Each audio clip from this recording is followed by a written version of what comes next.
Good morning. It's the Opie and Anthony program. It's Monday. We love Mondays, don't we? Right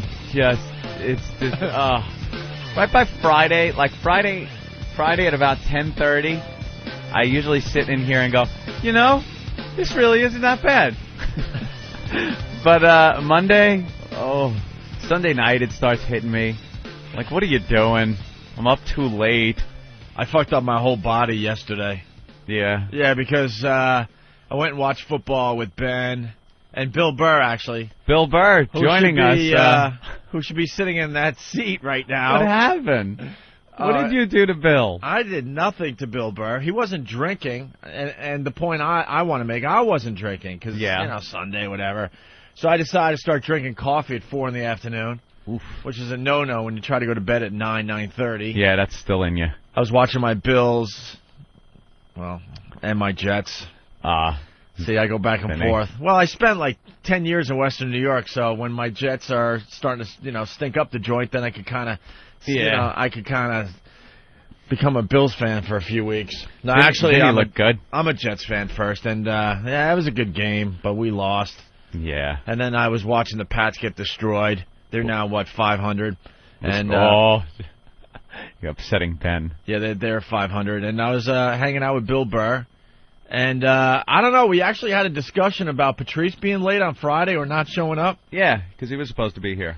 He goes, do you guys get really pissed off when these guys, oversleep? And I go, tell you the truth, Patrice was supposed to come in for an hour on Friday to promote his Caroline's gig. Uh-huh. We were doing him a favor because he was stepping in for Tracy Morgan, who had to cancel his dates last minute, so they had to get somebody. They got Patrice. And Jimmy was here, so it wasn't a big deal. Yeah. And I told Bill, if it's a comedian coming in to do something and he's doing an hour or two and he oversleeps, whatever, we understand that. Yeah.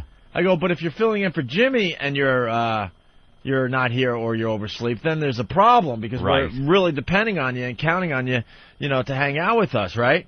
I had that discussion with him yesterday at the bar as we're watching football. Wait, we got Nathaniel at Bill Burr's apartment. All right. Because as you could figure by now, he's not here. Hey, Than. What's up? You're at his apartment? I am outside of his building, yeah. Outside his building. You ready to buzz? Yep. All right. You guys say when I can let go of the buzzer. Oh, okay. Go ahead. Just give it a quick one first. All right, there's a quick one. See if he wakes up from that. Yeah, so he's not here. Right. After the what? For some reason he called Poe. Bill, he's on his way. All right. Than. That would explain why he's not answering. You just heard that? Okay. So Bill Burr's on his way. Thanks, Than. Yeah, no problem. Sorry about that. Did he say anything, Ben? All right. Power went out. His power went out? His phone's ready. All right. His power went out. He's got to be freaking out because we had this exact conversation yesterday. I'm like, no. If you oversleep and you're sitting in for Jimmy, then it's kind of like we're not too happy because, it's a show and we're trying to, get things done. I won't bust his balls, obviously. He's going to bust his own balls. Oh, it's just funny, though, because we had this exact conversation. But as far as it concerns me, so I go to the bar, Ben's there, drinking his face off, and Bill's not drinking, I'm not drinking, we're watching football, so I'm just slamming, coffee after 4, which is just, if you know anything about trying to sleep, you just shouldn't do that. And then on the way home, we got burritos, very spicy burritos. And then after that, I was watching Danny Bonaducci and all that. Bill Burr on the line. Here he is. Billy. Yo. What's up, Bill? What are you guys up to? Hey, what's happening? Nothing. You guys, you hanging out? You guys doing anything? Yeah, we're just hanging. Weren't we discussing this watching football yesterday? Dude. Dude. Literally, that's exactly what I said. I was just talking to him about this shit. He's like, dude, we don't care what you do, whatever you do, just don't fuck us. Don't be late. Unbelievable. I was just telling Anthony the story. We were having this exact conversation because Patrice, overslept on Friday. Oh, yeah, you've gone on and on talking about, basically alluding to the fact that I was the responsible one. Right. I sort of was hinting at that. Yeah, it's like Bill's the only one that actually shows up before the show while we're hanging out in the office going through the newspapers and everything and throws out some ideas. We knock some shit around. None of the other comics, including Jimmy, do that. And then today, you just fucked it all up. Yeah, just destroyed my reputation. Well, just for the record, I don't think I've ever thrown out an idea. I think I usually just sit there comatose from 6:30. No, you go through the paper and go, look at this asshole. Nah, you have, you definitely help us show prep. Jimmy walks in and starts eating breakfast right at 7. That's a big help usually. But how are you going to be here soon? Yeah. I'm on my way downstairs right now. I got to go grab a cab. All right, we're going to talk about the shark thing when you get here. Okay. Well, tell everybody just chill out for a second. Unplug the radio or some shit. I don't know. I'll be there. What happened when you woke up? Did you look at the clock and go, oh, shit? Yeah, and I was just blinking 12, and I said fuck like 98 times. I love that, man. Fuck. Oh, I love when that happens.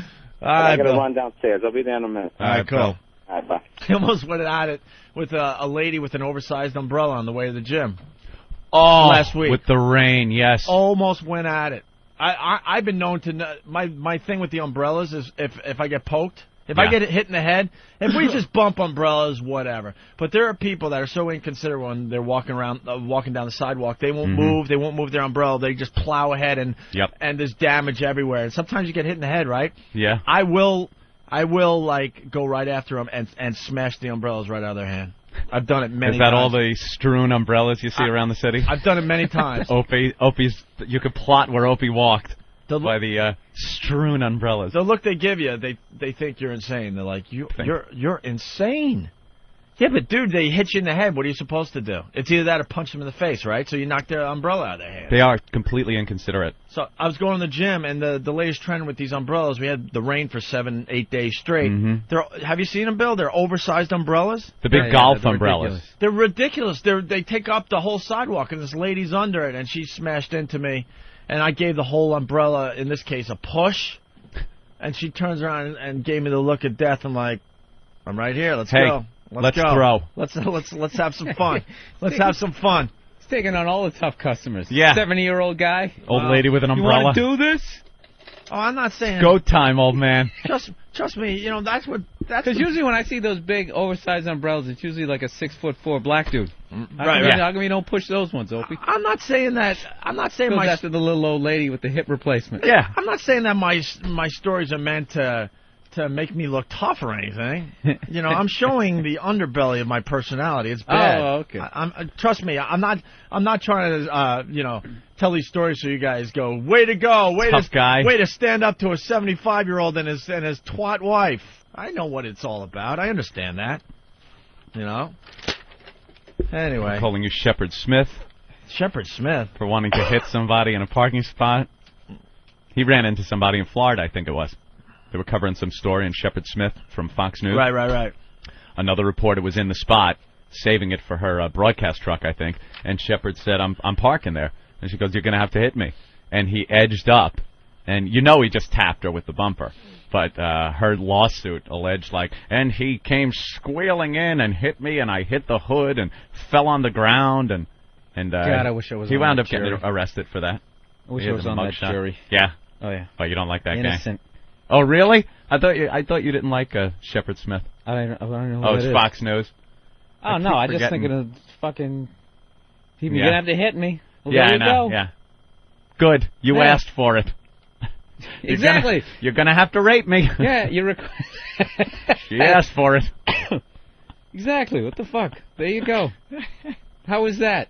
Is there underneath your car with fuel, good enough? With fuel leaking on them? Tires across her legs. You like that? I'm getting abused about the 70-year-old. Trust me, just about anyone would go after this couple. They were just so pompous. Yeah. So fucking rich, their lives were much more important than anyone else's. Well. They were just asses. Really? Absolutely. You should have just keyed the C word into the hood of their car. Oh. Well, maybe Old cunt. Maybe I scratching away. Maybe it's not smart to admit this on the show. But I actually hypothetically, someone who looked like you did. Right. Well, what? No, I forgot this part of the story.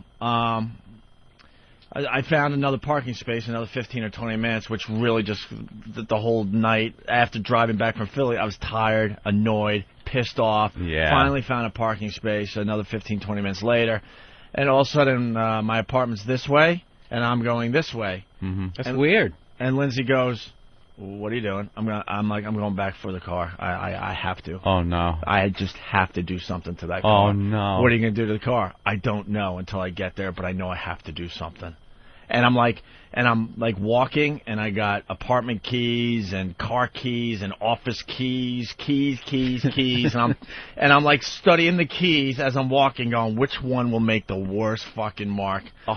And then I decided that it would have to be a group of keys. And I'm just like, wow, the group key. And I'm just what we call the spirograph keying. Right. And I'm just you like, actually, I'm walking, and then I'm like figuring out how. I'm doing this whole thing as she's trying to talk me out of it. I'm walking, and I'm testing out the keys. Like, those 2 would work. Now these 3, 4. All right, I'm gonna go with these 4. That's brutal. And then if I hold it like this and then just drag as I go, I should be okay. Yeah. She goes, what is wrong with you? What? And she's trying to talk me out of it. And we had about 3 blocks, and by the time, there's no great end to the story. You cooled off. By the time I got to the car, I cooled off. I walked by it, and I even was walking by like, oh, like I wanted it so bad. Why I oughta. Yeah. But then she brought up a good point. She's like, they have to have your license plate at this point, between the whole incident in front of the hotel, before the hotel, when you were thinking of running her over, Not only that, you got to look at the big picture. What's the big picture? It's just that the guy of a car. That guy's in hell. He's in hell. You think? Oh, you know what that bitch is probably like to live with? Right. Plus, you already fucked him with the letter. Yeah. Right. Yeah, you definitely got him. He wanted instant gratification. That's what he wanted. Yep. So the next day, because I got up early, I went to the car again because you know me, I couldn't let obsessing it go. on it all night. Obsessing about it. Went into the corner store looking for honey. This was my brilliant idea. I was like, all right, key in the car. You're fucking up the car, and there's proof. But what if all of a sudden, I don't know, a bunch of honey was on the windshield? All smeared in. Never heard of honeying someone's windshield. Dude, this is not in the book of kid pranks. I know. This was something like a 7th grader comes up. Yeah. Like, hey, honeyed my windshield. This was my bright idea. I get a bag full of feathers. I think I thought it's medieval Opie. Tar and feathering his car. How brilliant is it, though? This isn't someone's driveway where you could, it's a pain in the ass. That's not going to wipe off with the windshield washer. It's not going to wipe off. No. You're going to have to get the hot water and all that. Yeah. You smear the honey in, great. Or get Steve there to just lick your windshield off. He would do it. You smear the honey into the windshield nicely, and now they can't drive the car. What are they going to do? You can't drive and look through a honey. Take it down to forensics and get your angry palm print. Exactly. You can't look through a honey windshield. With your luck, they'd probably try to drive, get in an accident. Who put the honey on the windshield? Cover the post. So then I went down there, back to the car. I wanted to destroy this car. So Sweet bad. Revenge ends bitterly. Right. The motorcycle. Lame-o post headline. The motorcycle was gone. You know in the guy's morning. a veteran. Yeah. Oh no, this guy was an asshole. Oh, World War II vet hero. No, this guy was a complete They're on the beaches of Anzio. You got to deal with Opie. Dude, as soon as they said we're going to blame the motorcycle thing on you, all bets are off. Sorry. They're not old anymore. No, not at all. So then I kind of walked back to the car, and I'm like, all right, all I need is the honey. But then there was way too many people around, because that I was. You were going to do. Oh yeah, no problem.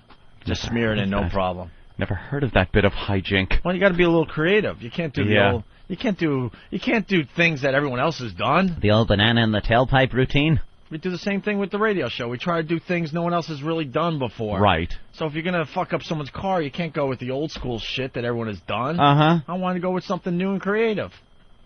So, that's it. That's the story. You got some issues. We don't. Dude, I've seen you get fucking pissed off, too.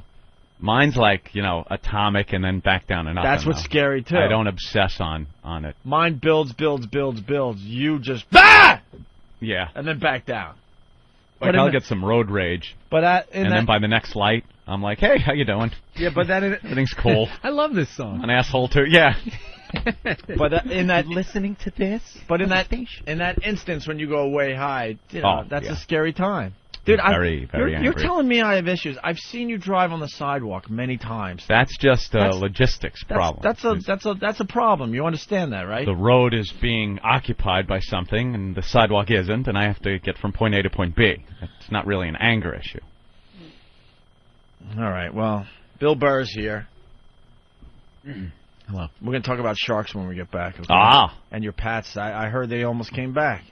I left the bar last night. I left right after the third quarter, and Ben was sitting there. They're going to come back. Yeah, Ben is just winning this. Yeah, Ben never gives up on his team. I gave up on the Jets. Figured I could get home a little earlier because it wasn't looking good. That fumble or whatever at the end of the fourth quarter there. I'm like, all right, done. Game's over. But Ben was hanging in there when it was, like 28-3 or something like that? Yeah, and then we scored. It was, 18 it was 28-6. We scored. It was 28-13.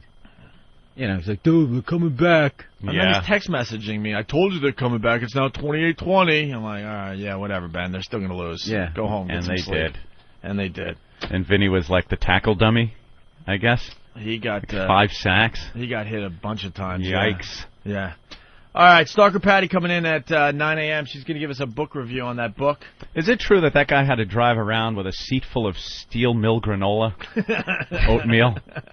As the police report says, he was sitting in oatmeal and blueberries. Note to self, honey and steel-cut oatmeal. That would be a great combination. Very hard to get off a windshield. A great combination. You should have just bent his walker, Opie. No, this guy, honestly... Tough guy. This guy looked like he could scrap. I mean, he looked like he was going to have that old man strength. He looked really? Like he looked like he was going to... Is it Clint Eastwood? He looked like he's still working out. He looked like he could scrap. And his wife looked like she would have no problem trying to kick me in the balls. So yeah. It would have been a very interesting fight. Two old people against me. Hopefully we'll see that someday. Yeah? Opie beat up an old guy. No, I'm trying. Because you see that every once in a while in the paper, don't you? Yeah. Some 7-year-old guy. Well, it sounds sad on paper. I'm not gonna lie to you. Of course it does. But if I was thinking more like pathetic. Yeah, Bill, well, you have a temper. In my situation, I draw the line at like 58. No, you don't. I wouldn't. There's something in me, no matter how bad my fucking temper is. Yeah. I'm not saying I don't take it out on a little dog later. Right. I'm just saying there's something in me that just goes, this is somebody's grandmother. Oh, this is somebody's grandfather, and I let it go. Yeah, it's rough. Yeah. You say nice things, like they're going to die soon, just to talk you down. Yeah. No, they were just drunk, and they would blame anybody else to get themselves out of part of the greatest problem generation.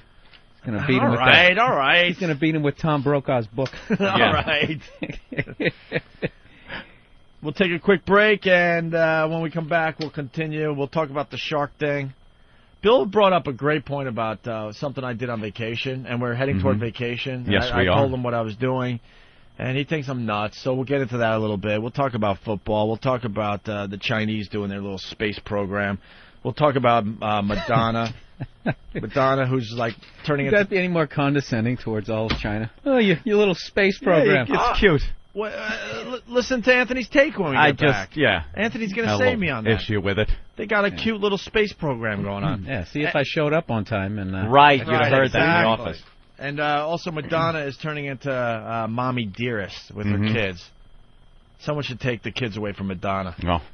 There's problems in that household. Yeah. I think there's problems with Madonna. Yeah, she's lost her mind. Well, we all know she didn't have a mommy along the growing way. up, and now it looks like she's taking it out on her own kids. It's a little creepy.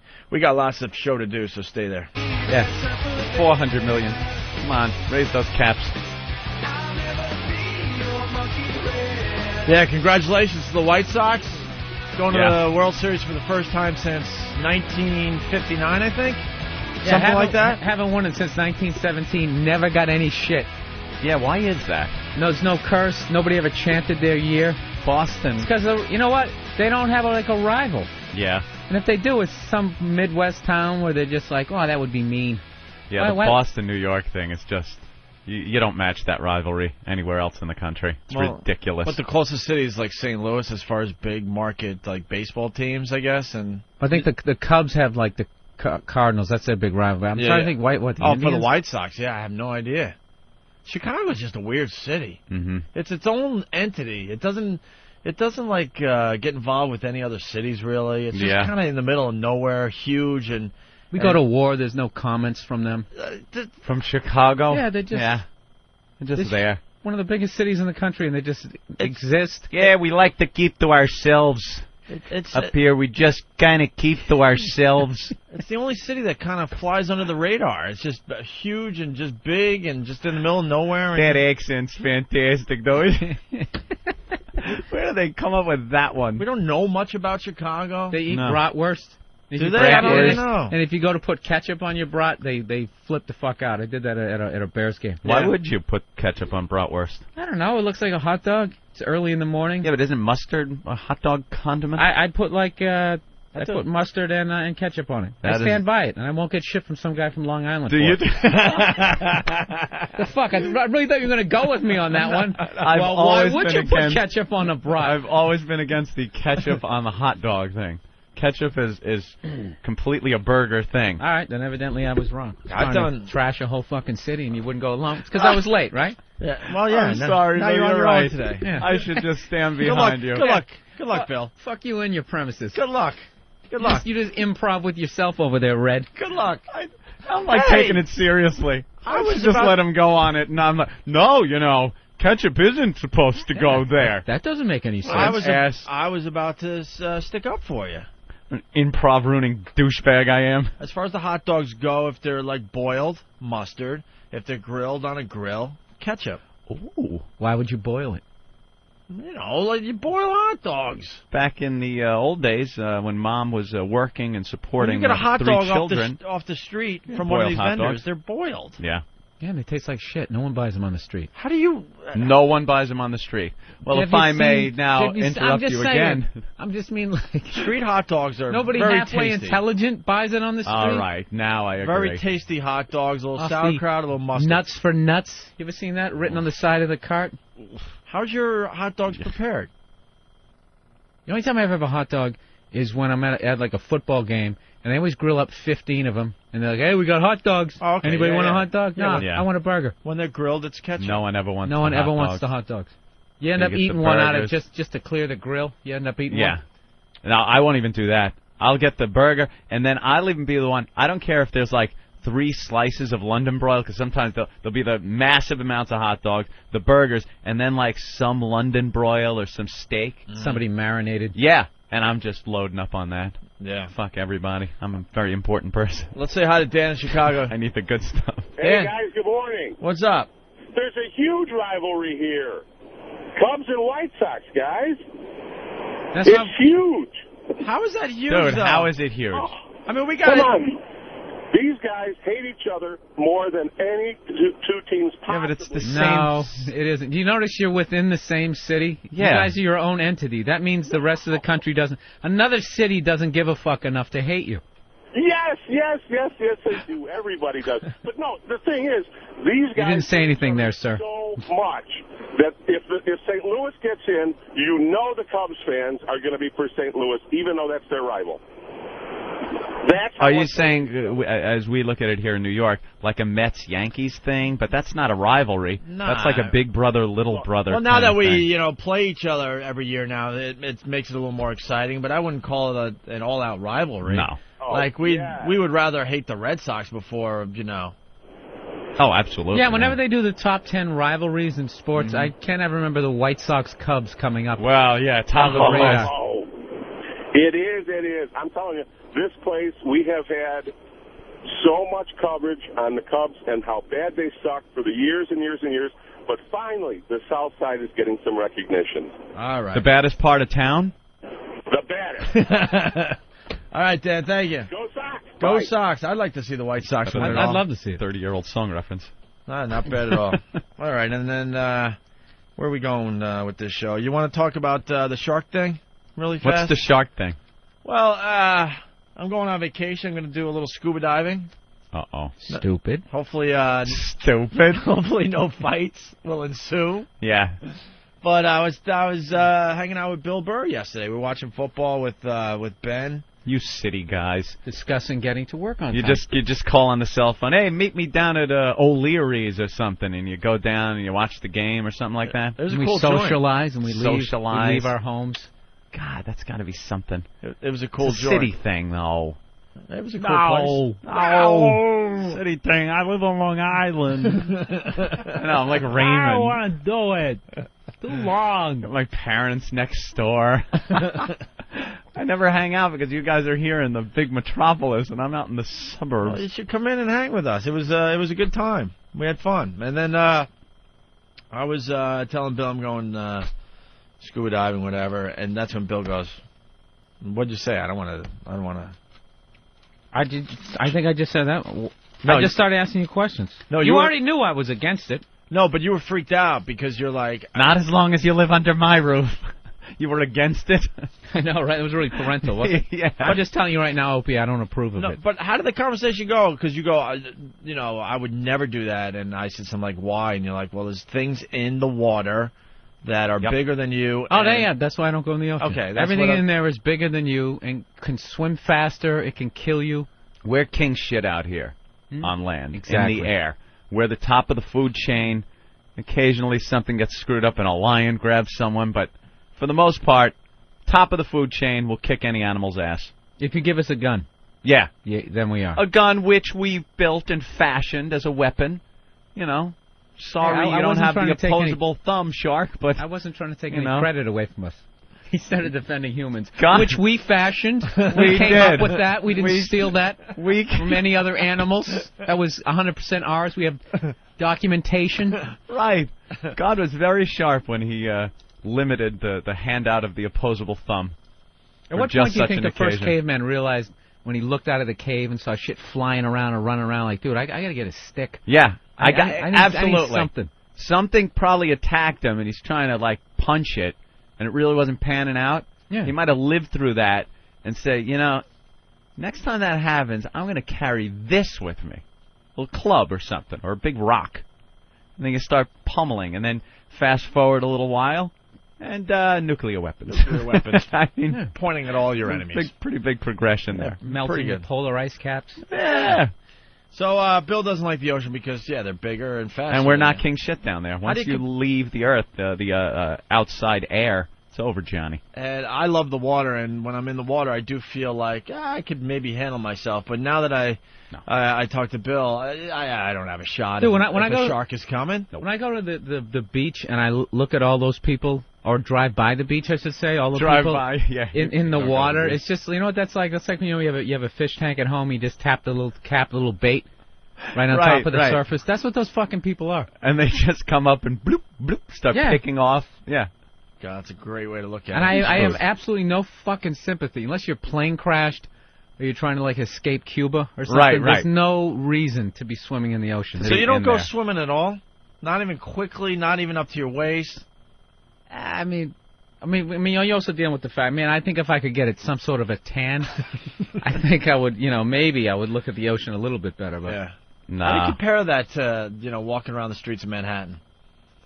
What, going in the water? Yeah. Scuba yeah, diving? Yeah, human going into the water with faster creatures and bigger creatures around. White guy, uptown, weekend, 2 in the morning, money hanging out of your pockets, just blurting out the N-word. dressed like, You think it's that bad? Yeah.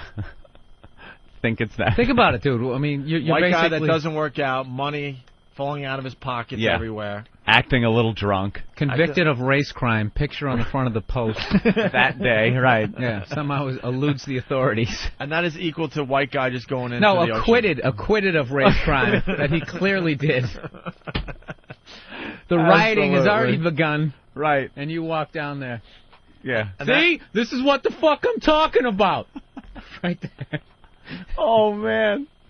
Yep, that's it. And that's equal to just jumping in the ocean for a little swim. Absolutely. That's equal to being eaten alive while drowning. Wow. That's what happens. You think your mask isn't coming off when they start thrashing around? So Bill goes. So just to move forward a little bit here. So Bill goes. There's these. They're faster and they're bigger. There's sharks in there basically. I go, and actually it was Lindsay. Lindsay goes. Well, we already snorkeled with sharks. And Bill's eyes just went boing. Like what? What? So I tell the story, which seemed very normal to me. But then, we discussed it all the way home. By the way, Bill, and damn it, I hate you now. I absolutely don't like Bill Burr. Yeah. There's all these sharks at the bottom of the ocean. Well, yeah. So they all jump in the thing, okay, and then immediately the sharks. What'd you say? Well, the sharks got curious. Well, let me started circling. Let me back up because you had a good point about this too.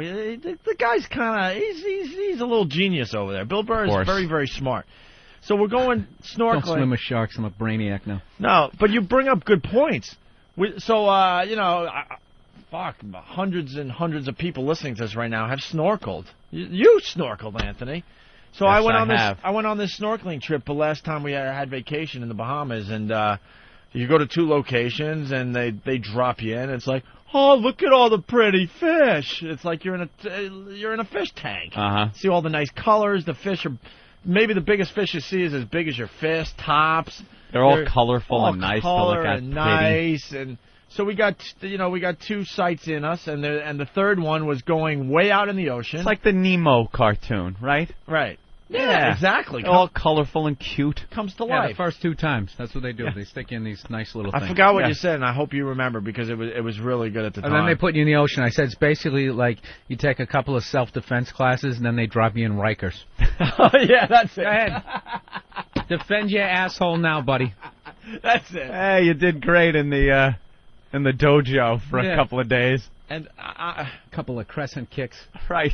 Get ready, kids. I look really stupid in less than 5 minutes here with what I said to Bill. So, yeah, you do the 2 cute little, snorkeling where you're in a fish tank, and then we go way out, and it's like, okay, it's time to snorkel with the sharks. Oh, boy. So they throw a line out. Not even tanks, so if something goes bad, you could stay under there and maybe fight. Like sea hunt it out for a while. Yeah. Find that one rock that you can hide behind. 20,000 leagues under the sea. Yeah, you could hide behind the rock. Remember? They used to do that. Hide and watch the sharks swim by. You're with a snorkel. Great. Your whole range of motion is 1.5 feet. Right. Even when you know what you're drowning doing. Jacques Cousteau's kid got eaten by a shark. Right. Philippe. Young Philippe Cousteau. Think that fucker wasn't in the water since he was 5? Yeah, probably since he was an infant. Probably one of the best born in the scuba divers. Do you know the word scuba? Do you know who invented the scuba tank? Jacques Cousteau. Jacques fucking Cousteau invented the fucking concept of bringing air down there with you, and all self-contained, and his son winds up getting eaten by a shark. So we're in shark area now, and they throw a line out, a big rope, and you're there with all the fat tourists, so it's got to be safe, right? Everyone knows what they're doing, right? So they tell you to go into the water very softly. Do not make a splash. You know what that's about. That'll attract the shark. Because you sound like a wounded fish. And yeah. See, if you make a splash, they might come up and eat you. It picks up on their sonar. He actually paid to do this. Yeah. And then they tell you to take off all your jewelry because that's very shiny in the water, and that could attract the sharks. Yeah, it's like a lure. All of a sudden, you're just a big fishing lure that you've cast into the water a few times. The captain of the boat was one of these "Yaman" type guys. You know? It's all good, it's all good, just smiling away. And his assistant, I forgot to tell you this, Bill, and I'm not lying, was maybe 14 years old. Oh, yeah. 14 years old. Yeah. Because whenever you go to those countries, there's so many, regulations and stuff. Oh, safety is paramount. Hold on, that's what I'm there, that's the punchline. That's what I'm getting at. So, and the 14-year-old they're just bringing him up in the business. You know, he's a kid, and eventually he'll be the captain because that's all they do down in these islands. That's all they could hope for, you know, and they're in paradise, and eventually you run one of these snorkeling boats, I guess. So it's time to go in. And we all carefully go in, except for the fucking people that don't listen again. And you know what happened last time when people didn't listen in my life? Yeah. The underwater scuba diving fight that I had a few years back. I didn't cause any problems on this particular trip, though, Anthony. Had a fight with a Frenchman. And that's a story for another time. So we all go in the water nice and softly, except for a few people that just kind of cannonballed into the water because they were too busy chatting when we were getting the important instructions. And then we all hold on to the rope. There's other people laughing at me because they've actually, dived with sharks. I understand that. So then you hold on to the rope and you throw your mask in the water, and you see, I guess they were reef sharks, 6 to 8 feet at the bottom. And what they do, Anthony, they put a feeding box down at the bottom of the water, like 40, 50 feet below. A feeding box? So the sharks are attracted to all the fish in this feeding box or whatever. And don't they go into some sort of feeding frenzy? Oh, yeah. Ah, Is that what the it's called? feeding frenzy. So you see, and I'm not lying, man, 20 or 30 sharks easily. There's a lot of sharks. I'm like, holy crap, this is really cool. And I thought it was really cool until the sharks started slowly but surely circling up to the surface because now they're very curious. Is curious the word? They're very curious. Don't they have brains that, like, pretty much are eating and making little sharks? Yeah, they're as eating machines. Matt Hooper said. Yeah, right. They're eating machines. All they do is give birth and eat. Yeah. Right. So I don't think curiosity. I don't think the shark's going, what is that? Yeah. It's just, Hey guys, you want to investigate? yeah, Right. let's look. No, in the shark mind, it's fuck that or eat that. Right. That's not curiosity. Right. So I'm holding on to the rope, and now the sharks are slowly circling up to the surface, getting closer and closer. And according to Lindsay, who was on this trip with me, one shark was like less than 3 feet away from me, and my knees were up in my chest, like I was in the fetal position, holding on, because now you see the sharks like circling up. So now what you want to do is make yourself look as small as humanly possible. So what do? You kick up your knees as high up on your chest as possible. What that basically means is smaller than the next fat tourist next to you. Right. Of Be the course. smallest guy. Of course. So, Lindsay thought that was funny until she looked down the line and saw everybody was doing the exact same thing. Now we're kind of freaked out because, they're pretty damn close. When those island guys that run these things saw Lindsay, they probably wanted to dress you in a seal costume and just throw you in the water like that with like raw meat hanging from you. No, this is the best you can possibly. It's the safest, man. It's a nurse shark, man. They Yeah. don't bite. Let your girls stay up here on the boat for a while you go in the seal costume. Are you sure this is okay? Perfectly safe, man. Yeah. Drive away and leave you like in open water. All cumbersome in my seal outfit jumping into the water and the shark infested. Oh, shark just pounds on you. I'll be back in a few minutes. Before you're even dead, the boat's pulling away. Let me make sure you're okay, darling. So, all of a sudden, the captain of the boat goes, we better all get back on the boat. Meaning, it's getting a little crazy out there. A little crazy. And he's like, take your time, don't make any splashes as you're leaving the water. Everyone is getting out of the water as fast as they can because they've had enough. Like, wow, this is a little crazy, right? So we all get back on the boat. Key to the story, about 100 yards, maybe 120 yards away, is another snorkeling boat just doing a little snorkel in the area. Have no idea that we're doing the shark thing right there, because I'm sure they're not telling them that. Look at the puffer fish. Oh, yeah, they're just looking at puffer fish and cute little Nemo. Hey, I just saw Nemo. So, I'm going to feed him some crackers. Right, exactly. So, Meanwhile, right next to him, I'm not even kidding. the Indianapolis sinking recreation. Oh, it's unbelievable. Dude, unbelievable. Like, I know they're not telling this other boat, because you'd be freaked out if all of a sudden there's like, oh, by the way, over there, they're looking at sharks. You know what I mean? And you could tell by how they were swimming around the boat, they were just doing a regular snorkel. So, we all get on the boat, and then the captain's like, you guys might want to get your cameras out for this. And we all get our cameras out, and he goes, you want to see something really cool? We're like, yeah, of course. Everyone yells, yeah. So they start throwing, like, fish parts and chum into the water. Oh, my God. These sharks just went into a complete feeding frenzy right off the side of the boat, jumping out of the water, grabbing pieces of... I got the pictures. I should bring them in, actually. These other douchebags are like 20 yards away snorkeling. Yes, snorkeling. Yeah, about 100, maybe 120 yards away. Is that red coral? Right. So the sharks just losing their minds, just chomping away and just going at the food they're throwing in, right? So I tell Bill this whole story yesterday, and he goes, why would you do this? And I'm like, well, my logic is that, they do this every day down there, so it's got to be safe. Right. That's the only thing I can come up with. But logically, that's when you do some of these crazy things in life, that's what kind of gets you through it. You're like, well, come on, if it was that unsafe, would they be doing it every day?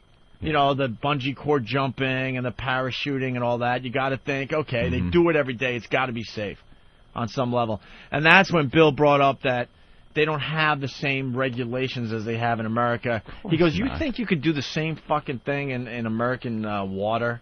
Yeah. You know, there'd be all sorts of rules, regulations. And one of the first ones would be no chumming. Right. Yeah. People 20 yards away, sharks. Exactly. There would be all sorts of laws and stuff that they would have in place. And I'm like, God, he's right. In these little stupid vacation little islands, and when they have their own rules. They don't have to answer to anybody. When their entire economy depends on people doing this, do you think it's widely reported when bad things happen down there? Oh, yeah, it's horrible for tourism. Yeah, of course. So I'm sure if you look it up, you'll find a lot of people getting eaten or just really fucked up. Right. Yeah, breaking their necks, doing that stupid parasail thing. Right. Well, I did that too. Oh, no, the parasailing? No, stop it. You won't catch me on that. I did that.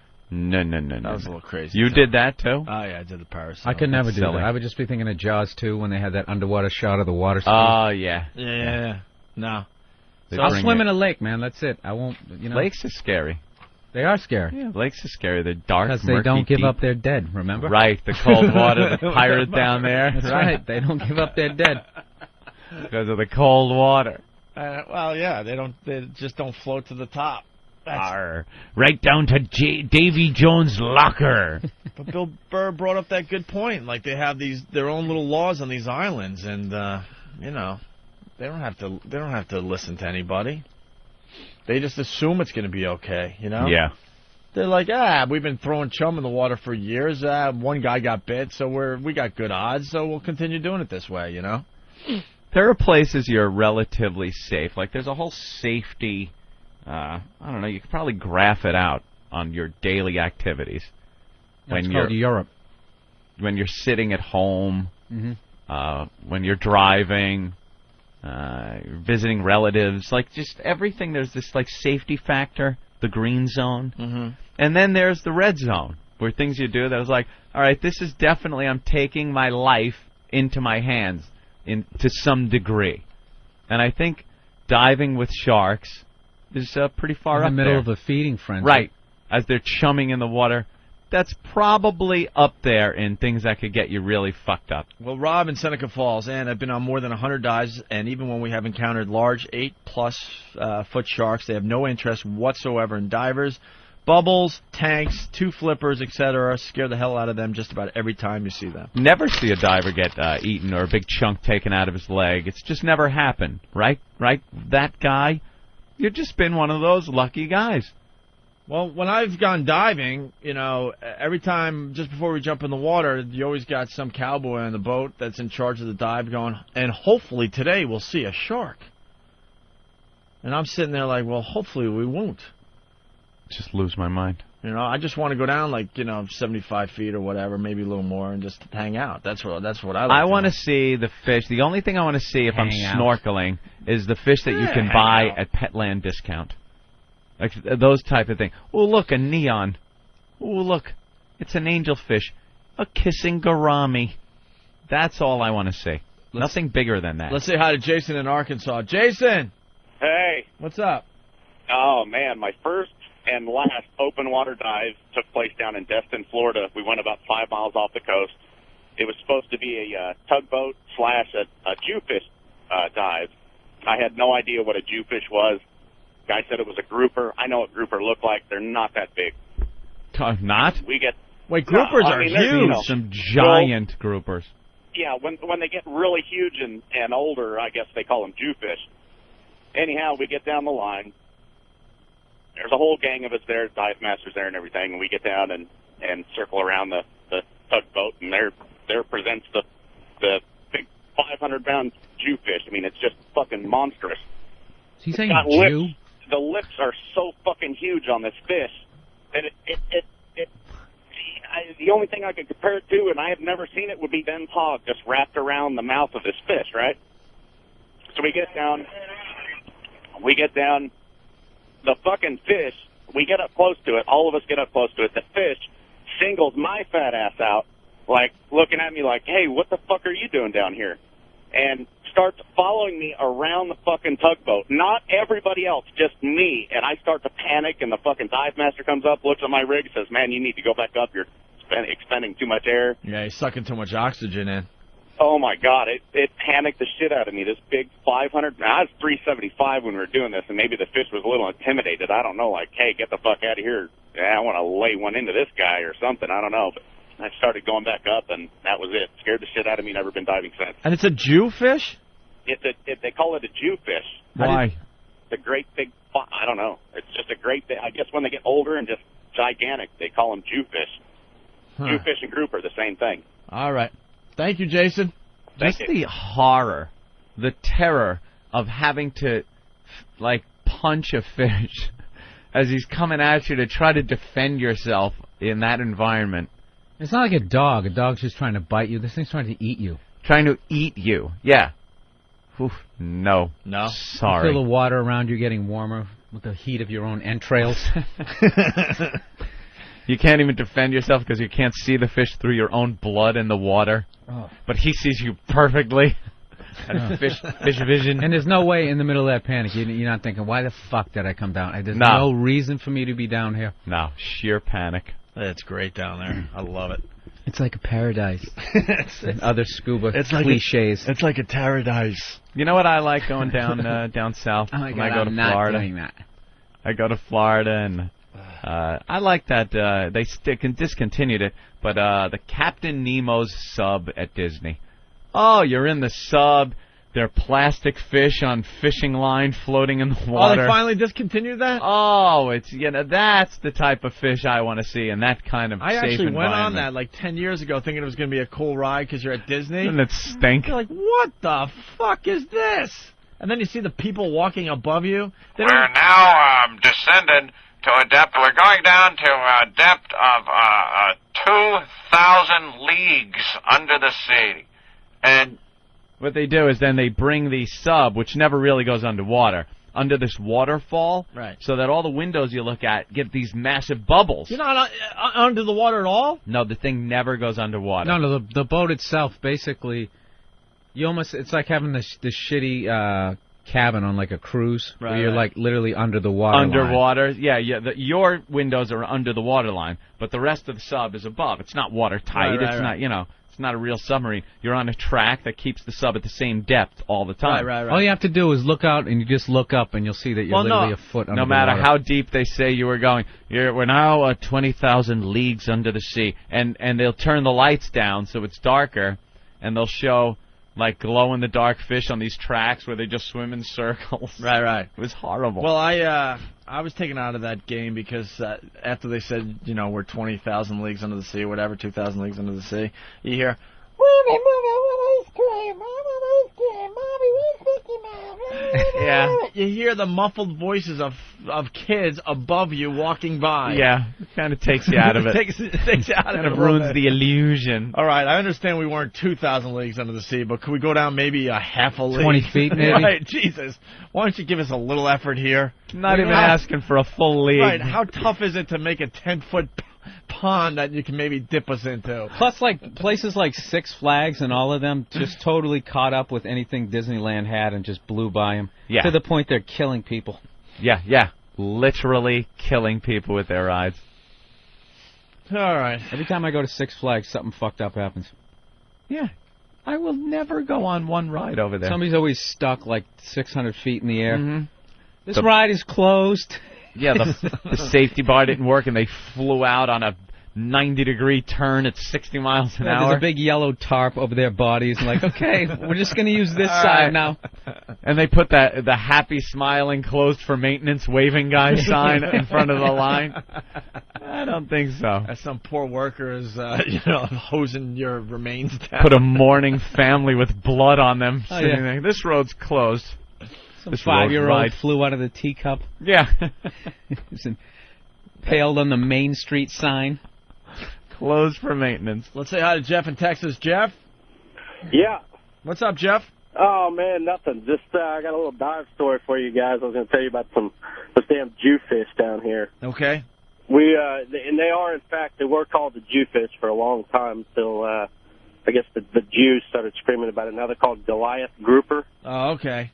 But anyway, they are huge, and we were diving off of Port Aransas, and a friend of mine, we were down, I don't know, about 150 feet, and we're down there shooting amberjack and whatnot, and he gets sucked in. I don't know if you've ever seen a bass, like a tape-up bass, how they suck in the lure kind of thing. They just sucked in the diver, and this son of a bitch's fins were sticking out of this fish's mouth, and he's kicking, and the fish just spits him back out. And we go. That's how big the fish was? It's like the size of a freaking couch, man. Yeah, it's huge. No, he's not kidding. Look, here's man, this is how big these things get, Bill. Look at this. Pull up. Let me think of that. I can't remember that site. No, we got a picture of whatever you call it, an oversized grouper there. It's at least 6'4". Why are these pictures from like 1935? I don't know. Me and my adventurers were off the coast of Madagascar. Well, they got the those natives. they got those groupers in that tank at Atlantis that are pretty big. Yeah. They're bigger than us. They're crazy. All right, thank you, Jeff. All right, love the show, boys. Cool. Could you imagine being sucked in and then the grouper has to, spit you out real fast? Spit you out like what I loved about that story gravel. is that Jewish people complained, stop calling it the Jewfish, and the shit got done. How are they so organized and like the American Indians can't stop us from doing like the tomahawk chop and like woo, dress around? I don't think we take the Indians seriously enough. Redskins, they can't get that shit changed, but some fucking fish in the middle of the ocean. Don't want to offend the fish. That's awful. You need to stop that. It's very offensive. The Jewfish. The ADL would be calling you. Then the shit's over. All right. ADL, JDL. I'm throwing out some wacky.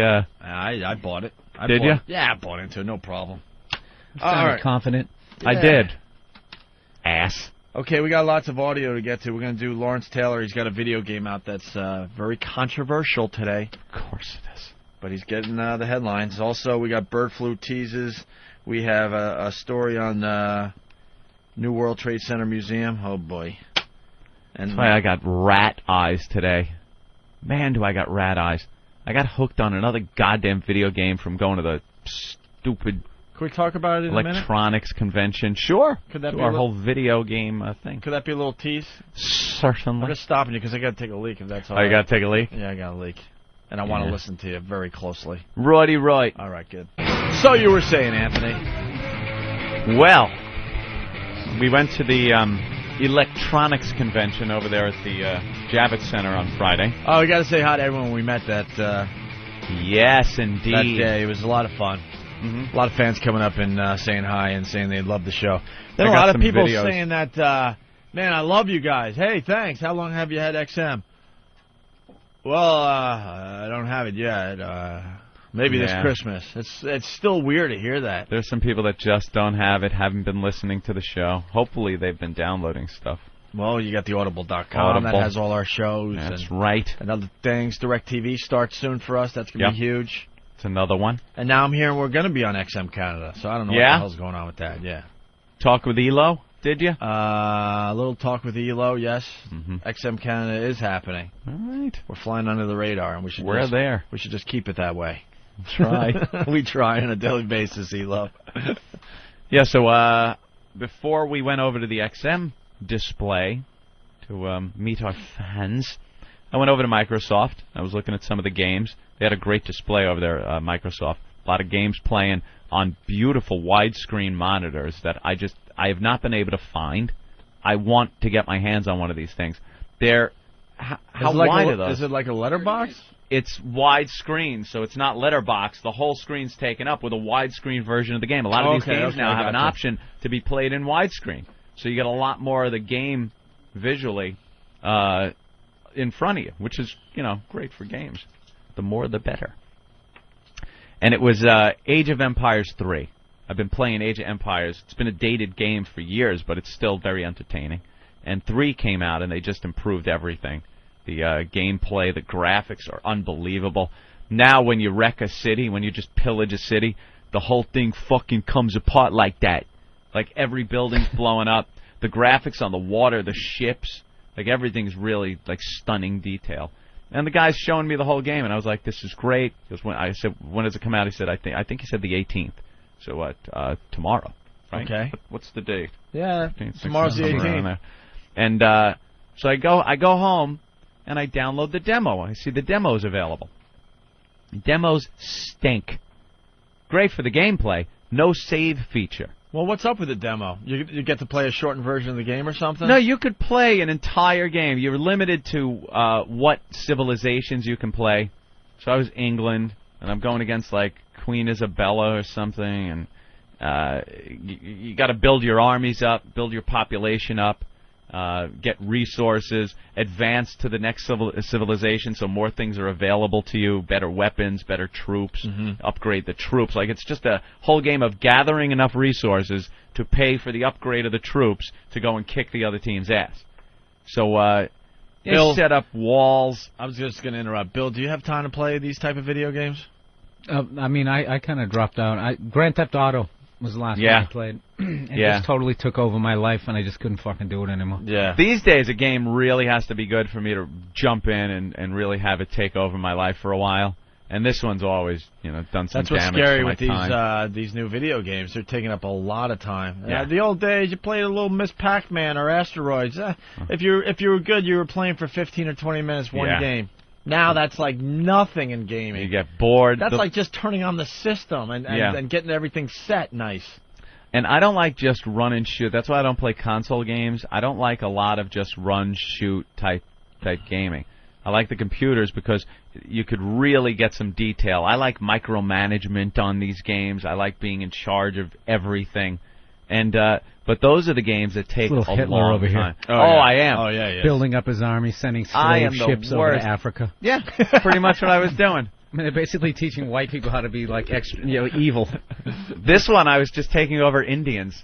I was putting trade posts in their camps and then sending people over just to slaughter Raping their them. women. Yeah, just rape the women. You kill the men or enslave them. You can make them conscripts where they come over and now they're fighting for your side. That's wonderful. It's like real history. Once again, the Indians not being able to step up and say something about that. Not even in gaming. You think if there was some sort of, Holocaust option, that there would be a problem with that? Yeah. No, that would go right through. It's awful. It's horrible. Take this out of the game. And have you taken care of that fish thing? That damn Jewfish. And I really like this game, and I can't wait to get the full version. But playing the demo, these are usually epic, sweeping, epic games that take a long time to finish. A month? Sometimes. No, not that bad. It's not like one of those games that just go on forever. It could take you a good full day from start to victory in this. And there's no save feature in the demo. So I had to start and finish the game the whole way without stopping. And my eyes are killing. My eyes are going crazy. How many hours was that? Wow. Had to be 17. It's hilarious. Could have flown to Australia. Yeah. Yeah, could have. I chose not to. Wait, I chose 17? to just play a video game. 17 straight hours? Yeah. Like 17 straight hours. That is nuts. Of playing. No, it's gaming. I feel guilty if I'm playing a game for 2 or 3 hours in a row. I could pause the game, which was good, but it's still left up on the screen. You can't do anything else pretty much on your computer while it's paused. And it kind of, if you leave it paused too long, you're asking for trouble. You're going to come back, it'll freeze. Right.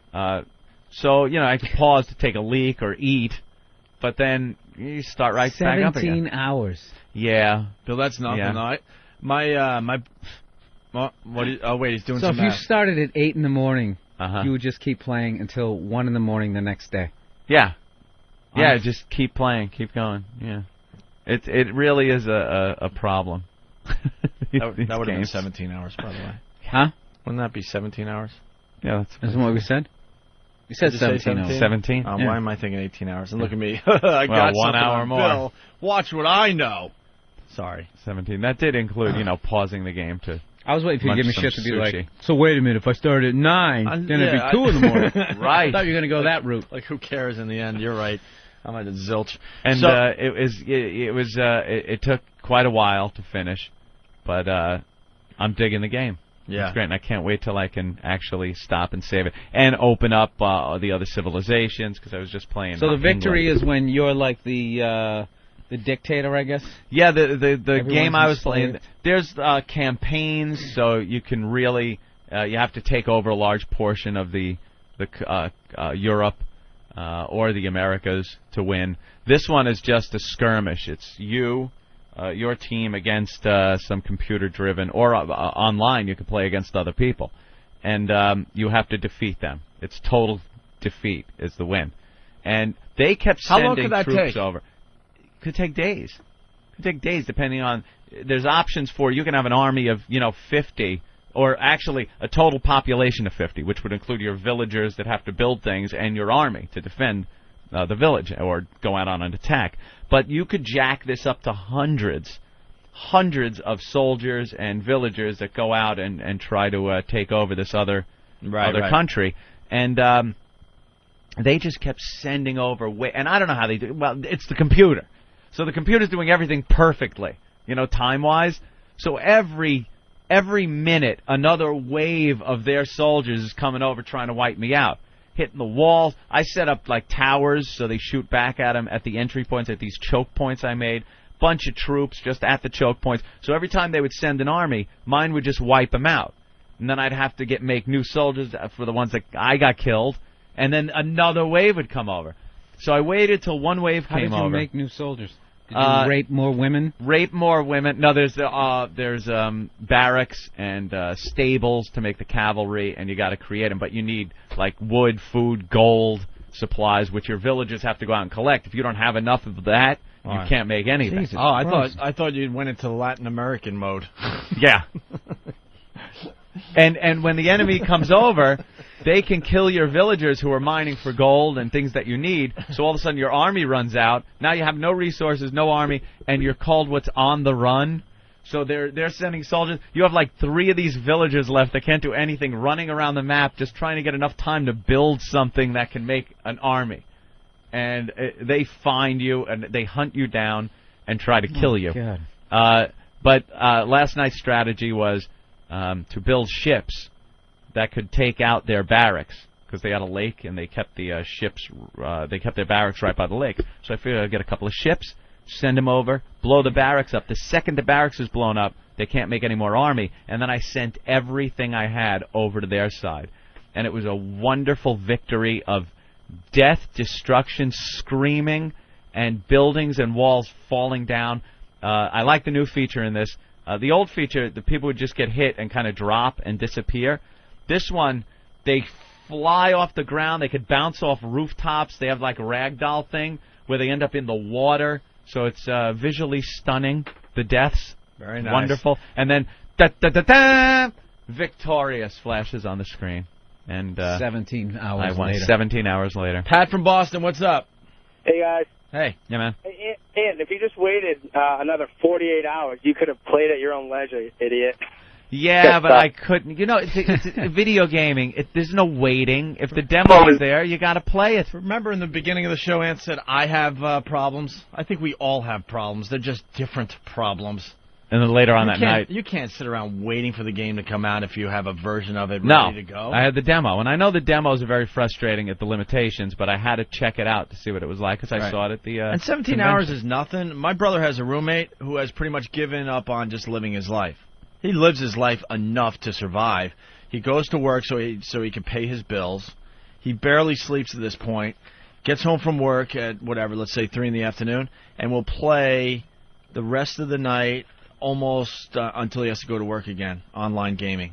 His life is online gaming. That is it. Comes home, closes his door, no one sees him. No one sees him. He'll run out every once in a while to like 7-Eleven to get some food, back into his room to play online gaming. That's all he does. Goes in the bathroom, rubs one out real quick. Yeah. Everything is really quick because it's all about getting back online and doing his online gaming. I ordered sushi. They deliver it to the house. I didn't even leave.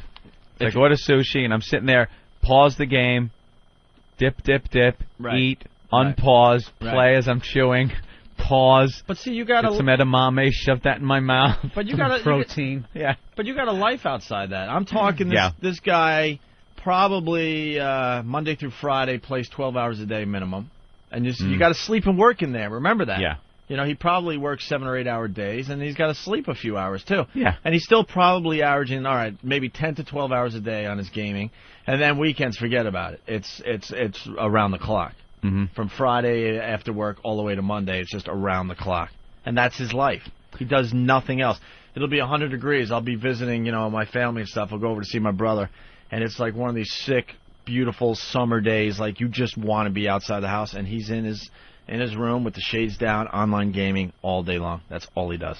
That's it. That's what his life is. That's what he wants out of his life. Watched Intervention last night. The show Intervention. Right. And it was on a video game addict. This guy who was just completely insane. When he plays, they showed this look in his eyes he gets that look is the same look that a hooker sees while she's being choked to death. It's the last thing she sees. This guy just looked like a lunatic. Well, look at the games you're playing. You're basically wiping out civilizations. That's got to fuck with your head. Do you ever think at any point like what it would be like to really be that guy? Like if you were a dictator, you had total power. How long do you think you could handle that power and not at some point command just some woman that she had to have sex with you? Some hot chick. You fucking rule the world. Is that an option in the game? No, I'm just saying, in real life. In real life, if it was happening, I don't know what type of dictator I would make in real life. It's a lot easier in the video game because I like sometimes using diplomacy when that's an option in the game. Sometimes there's these diplomacy options where you're not at war, you're trading with another country.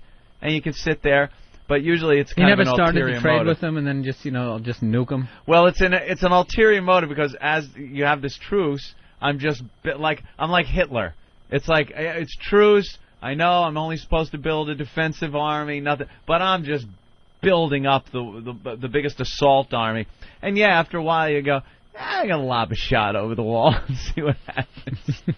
And then you can. Then their diplomat comes over and you declare war, and you're just set up to just march over there and just do him in. Yeah. Here, let's say hi to Jim. Hey, Jim, what's up? Hey, guys, what's going on? Hey, Anthony, I wanted to let you know, you sound like you're concerned that the console games aren't very engaging and they don't take a long time. Well, there's a game coming out for 360 called Elder Scrolls Oblivion, and they're saying the game takes a minimum of about 300 to 400 hours to complete. Jesus. I understand that. I like... They'll never get to the point where you can have the amount of detail in a not never, whatever's going to happen, but right now you can't get the amount of detailed gameplay that you can get on a computer on a console game. It just doesn't happen. There's so many different, just the number of variables you can have in a computer game beats what you can have in a console game, and I just like that better. Well, I definitely agree with you now as far as the PS2 and the Xbox are concerned. But the 360, I had the opportunity to go to the E3 convention, and it's 3.3 gigahertz processors, so it's almost like having an 11 gigahertz processor. It's faster than any PC on the market. Yeah, but they've said that too. They said that when the first Xbox came out, they said the graphics are going to blow away anything on computer, and it just wasn't the fact. The TV alone doesn't have the resolution of a monitor, and I'm not talking so much about processor speed or anything. It's just the options I have. There's so many games where you need more inputs than the controller has, and you have an entire keyboard to work with, making hotkeys for things. I like PC versions a lot better. Yeah, so you're not concerned with the depth, you're just concerned with the amount of options you can have. Yeah, I like it. I like a game to be very complicated. I like it to take a while. I like a hard, strong learning curve. Right. All right, Jim, thank you. All right. Yep. Well, we got the audio of the latest game from LT. Good old LT's got a video game, a football video game out there. LT just gave up, it seems like, trying to get any type of reputable image back, if he ever had one. Shit. No, it's all about once just he did the money. Wrestling, it was over. Yeah, it's over. Once you do that, gone. Well, his football video game is about hookers and drugs, and you could get your guys bigger by using steroids. It's no Madden. Yeah, it's no Madden. It's no Madden where it's like the teams. When he went on TV and they were saying like, what were some of the crazy things you would do? He goes, well, there was a star running back on another team. And you didn't want to chase them all the next day. Saturday night you'd you try to find out what kind of women he likes, and you send like 3 call girls over there to knock on his door and fuck his brains out all night. What kills me is people were appalled that someone do that. Like, what? What are you doing? These athletes fuck women? Well, Bill, let me tell you use something. drugs and they take advantage of their position of power? It is an I can't option believe that. in his video game. Oh, it it is is? an option to send hookers to the opposing team members in this football video game. Yeah, let's listen to the There you news go. story. Check this out. LT, one of the greatest football players in New York history, linebacker for the Giants, has lent his name and his likeness to Blitz the League. Now, this is a new video game. Former Giants bad boy, LT. This game features drug taking, prostitutes, performance enhancers. Lawrence, what is going on? Would you want your kids playing that game? You know what? It's marketed to adults, so I shouldn't say that about kids. But right, and he's saying these are things that really go on. And in fact, the NFL does not seem to have anything to do with it. No team emblems or jerseys or stadiums appear on it, and no other NFL players. But it's something that Lawrence is doing with this. Lawrence Taylor's doing with this manufacturer. But anyway, they're not mentioning NFL, they're just using the word league, so you know what league they're talking about. Would you want the children playing this Enough game? with the children crap. Bring it all on. People don't understand how many adults play these games, want adult material in the game. Has nothing to do with the children, but we all got to sit there and play tamed down games. Because of the children. Yeah. And if any of us could run a 440 and we're that strong, we would all be indulging in the same activity. Is this true? I guess they're kind of taking little liberties with some actual history. That you can rip off Joe Theismann's leg and beat the other players with it. That would be a great option. True? Can you imagine? Just rip his little snapped gam off and start beating other players with it. A game player can talk trash, hollering your ass is mine, just as the ball is snapped. Wow, risque.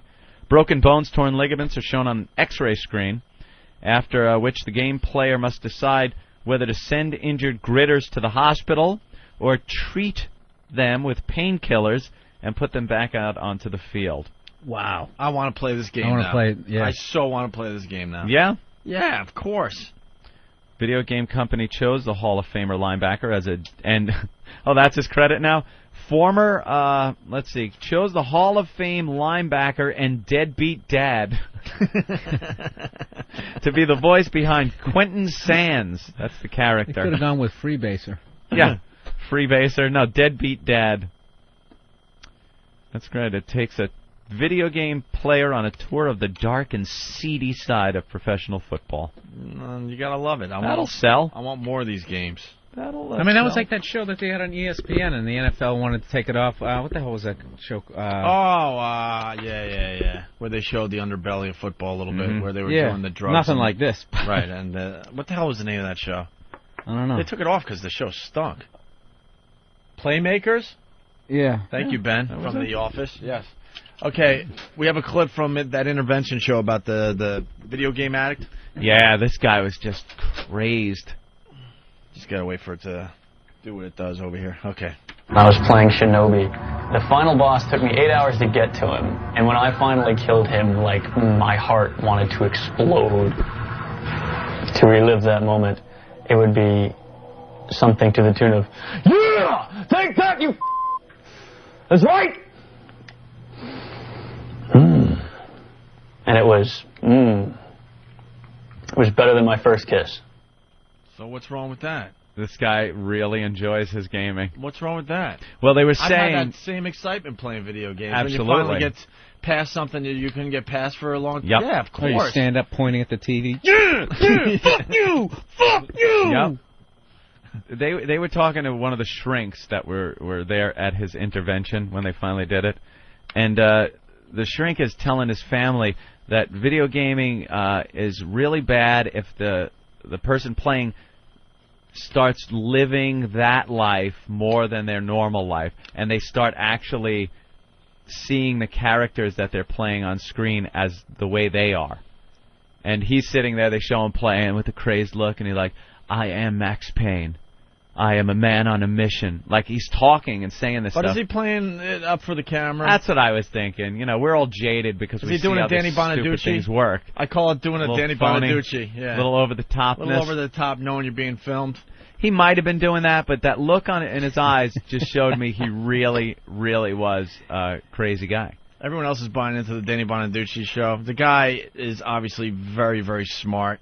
We had him on the show. We love the guy. Absolutely love the guy, but he's so playing up. When he's in that shrink's office and his, like, steroided out biceps, just you see the veins pumping, and he's kind of leaning over, yelling at the psychiatrist, and his wife is almost looking like she's holding him back, and the shrink is just sulking back in his chair, slinking back, and it's kind of scary.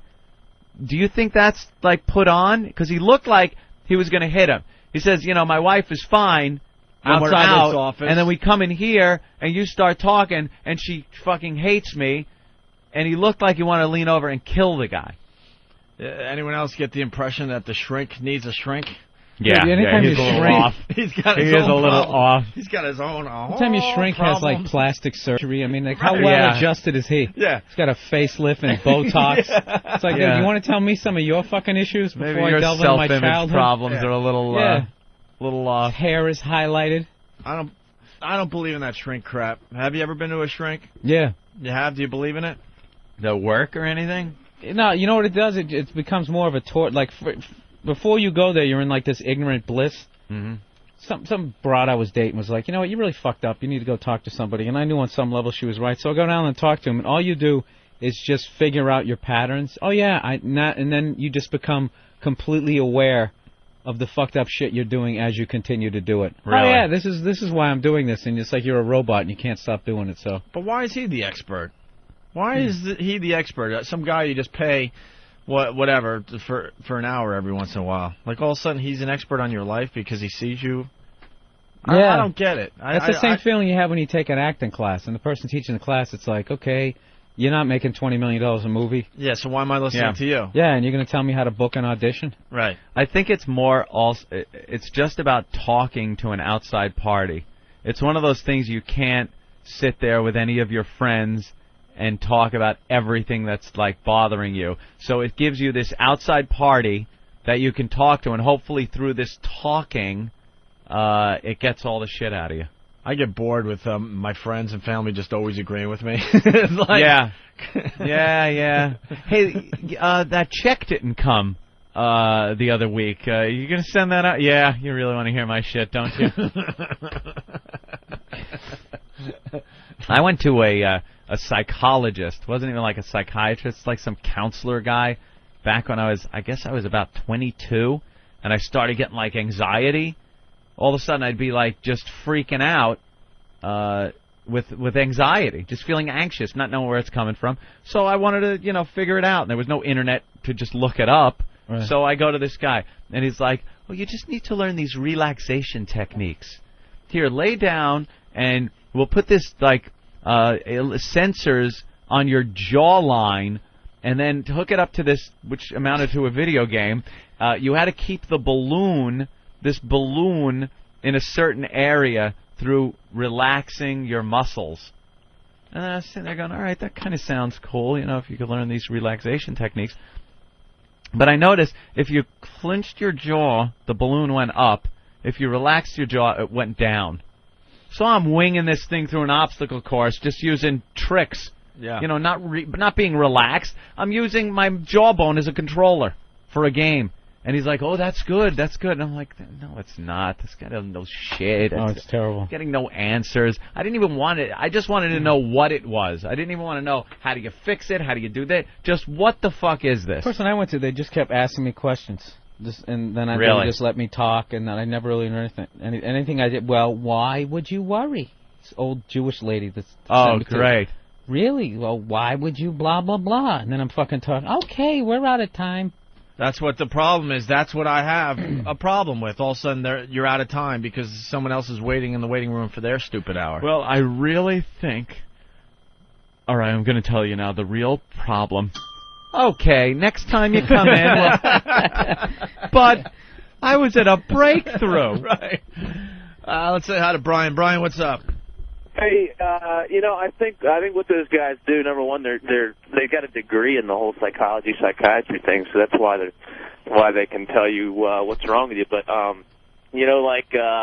think that people in general have kind of patterns they live by. So, even though everybody's a little bit different, when they kind of listen to what your story is, they kind of can tell based on the patterns of other people what's wrong with you. Yeah, I guess that's what Bill was getting at there. All right. I personally don't get it, but if it's helping people out there, great. Have fun. There you go. Thanks, Brian. We got Danny Bonaducci audio. Did you watch the show where he cut his wrist? No, saw clips. I saw a clip show.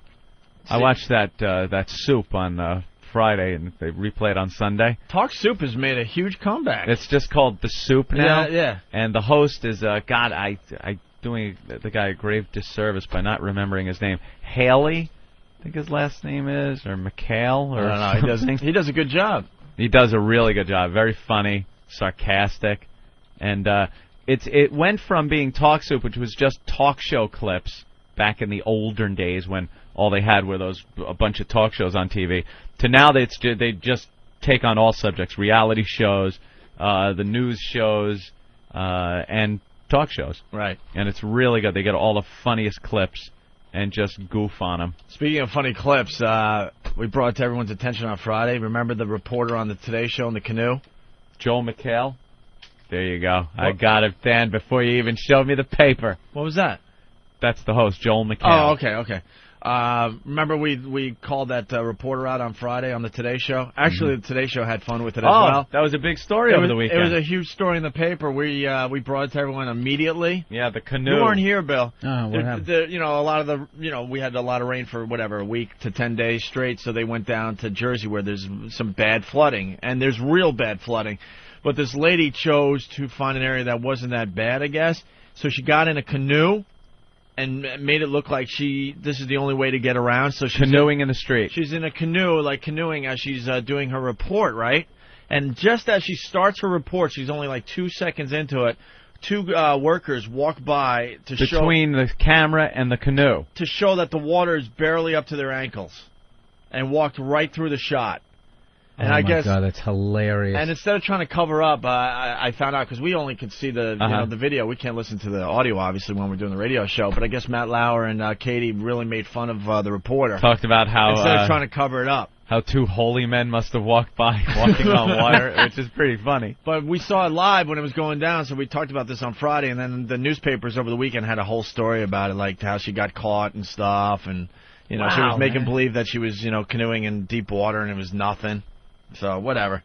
Where were we? The Danny Bonaducci clips? Yeah. Of him cutting his wrist?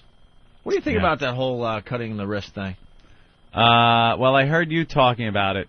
On the way out on Friday? On the way out. I don't believe it's an actual suicide You think attempt. It's the cry for help? Yeah, it's definitely just a cry for help. ratings. Unless I can't stand addicts. I used to live with one. They're just fucking the most selfish, weak-minded fucking pussies on the planet. That's how I see it. I'm sick of them. That is how I see it. And they always surround themselves with people who want to help, and they just do the most fucked up shit. And then they just call themselves out on it first. No, I'm a loser. I'm an asshole. And then they surround themselves with people going like, "No, people love you. Don't kill yourself." Good. Well, and then they get all the attention they were looking for, That's what I think. They need tough love. Kill yourself. Jump out the window. It's a disease, man. We're getting into an area that, I don't know. The whole alcohol is a disease thing. I have a tough time believing. I'm sorry. It's called willpower. They have the Danny... stop. Danny Bonaducci, was explaining, I think, to his kids or his wife or whatever in this latest episode, saying that, Daddy's got to go to rehab because alcohol is a disease. And I'm like... I don't know. Think if someone with cancer could stop drinking from the bottle of cancer, right? And it would be cured. That's the obvious thing I was going to say. Yeah. How fast would you throw away the bottle of AIDS? If you knew this is what was, this is this is what was causing. One more shot. I can't get off the stuff. You have a can't get off the AIDS. The AIDS. You have a cancer-ridden body, but someone's saying just put down the cancer bottle and you'll be fine. And you're cured. But you can't do that with a real disease. So I don't know. I don't know why they're taking this angle that it's a disease. And the overeaters and the bulimia. I'm sure there's something else going on with your mind psychologically and stuff that is causing you this. But to actually call it a disease, I think, is an insult to people that have real diseases that they cannot stop it. There's some kind of mental thing. It's called being a pussy. You're just lumping it under you're a pussy. I'm going John Wayne on this one. Yeah. All right. Bill, here it is. Where'd you find the clip? Oh, we're all over the ball field here today. I understand that, but that's what we do on this program. That's what there she we're is in the talking canoe about. behind them. Can we get this up on our website?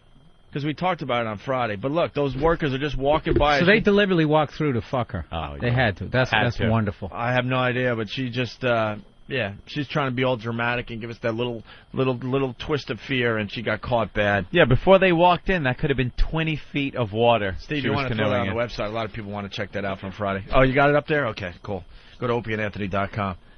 So I know that's controversial, but people get really pissed off when you try to say I don't think it's a disease. Personally, I don't think it's a disease. I see it as something bad for these people. Here's Jason in Philly. He's going to yell at us. Psycho thing. Jason, go ahead. Hey, Opie, how you doing? All right. I'm not an expert. I'm just telling you my opinion. That's all, sir.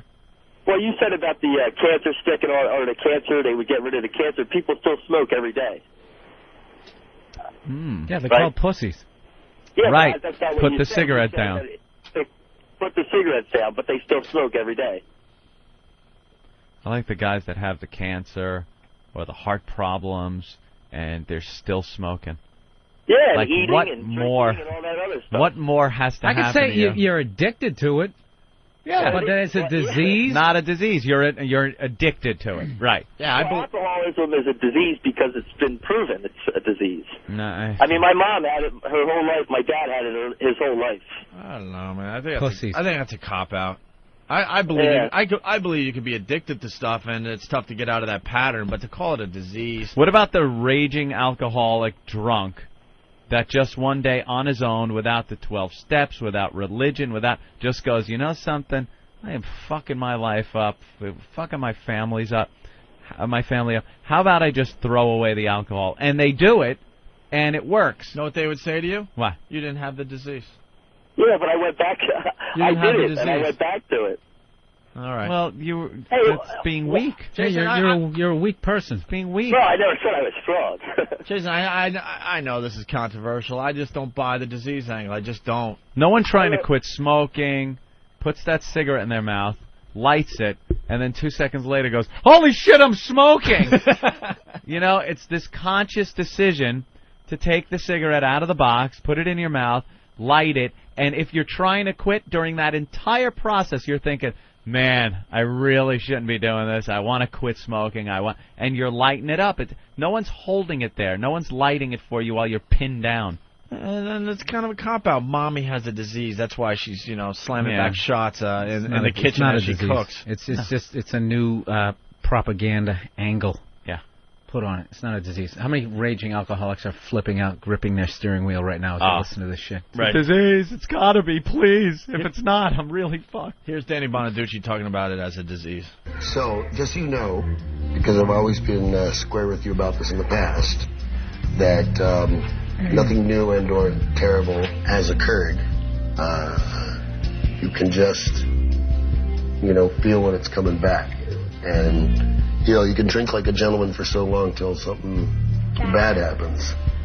And I decided not to wait. What do you think? I guess so.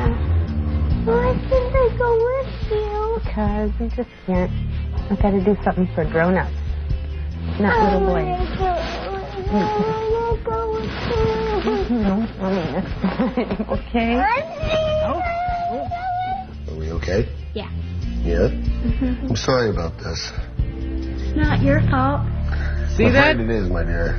Thank you, Danny, for saying I'm afraid it is. Afraid it is. Yeah, because you're not held accountable. You got to be held accountable for the shit you do in your life. No. Because if you fail at rehab and you can't cure this disease, you can at least tell people around you, the people that love you, that you're disappointing. I tried, but it's a disease. I did my best, but the disease got to me. And then people automatically surround them, go, well, we're here for you, and blah, blah. The master manipulators. When are people going to be accountable for what they do in their lives? I don't get it. Who wouldn't want to walk around hammered all day? I would love to. It'd be fucking great. Wouldn't that be great? Just Every drunk day, off just your ass boozing every it up day. and people just sweeping up after you. No hangover because you just keep getting drunk.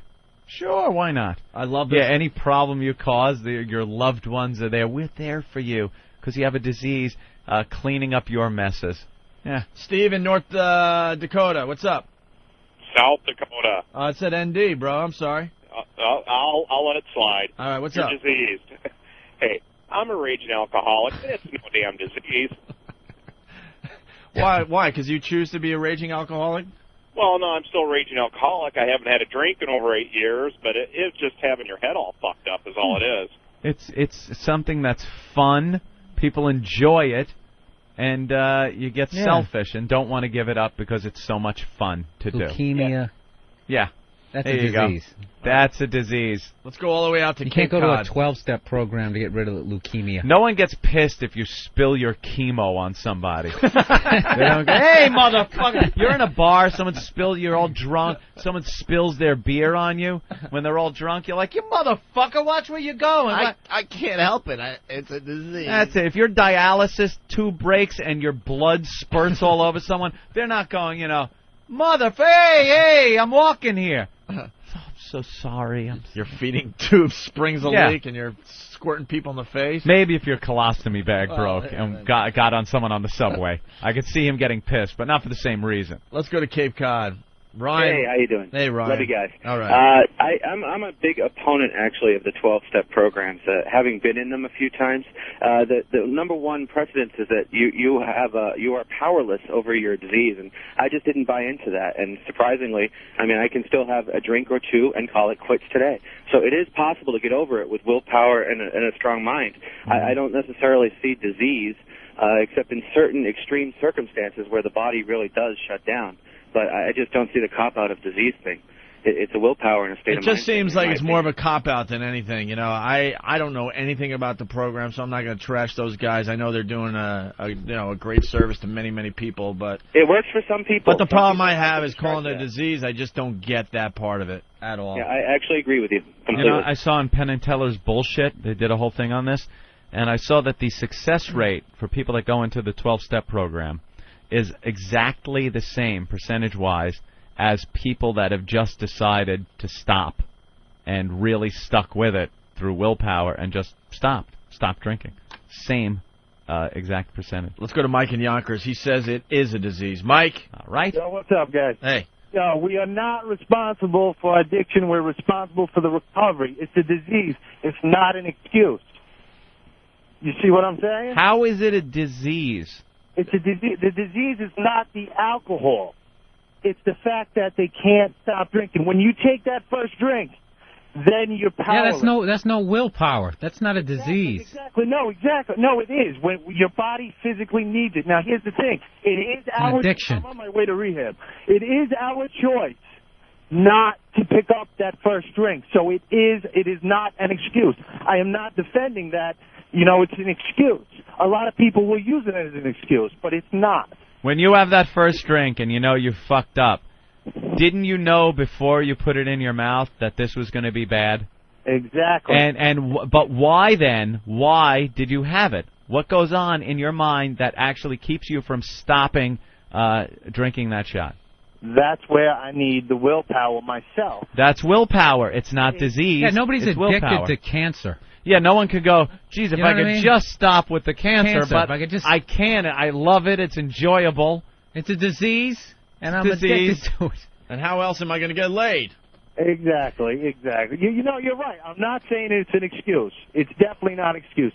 And that 3% that Penn and Teller said, yeah, that's for people that go to the rooms and decide to stop going to meetings. It's like if you're diabetic and you take your insulin, you're going to be all right. But if you decide to stop taking your insulin, you're going to die. This guy's been brainwashed. He's like Tom Cruise talking about Scientology. Right. All right, Mike. Thank you. Hey, I don't know shit. I'm just saying. I don't really get it myself. So, hey, Danny Bonaducci cutting his wrist. So this is the other thing I want. I don't think cutting of the wrist is actually a suicide attempt. Wow.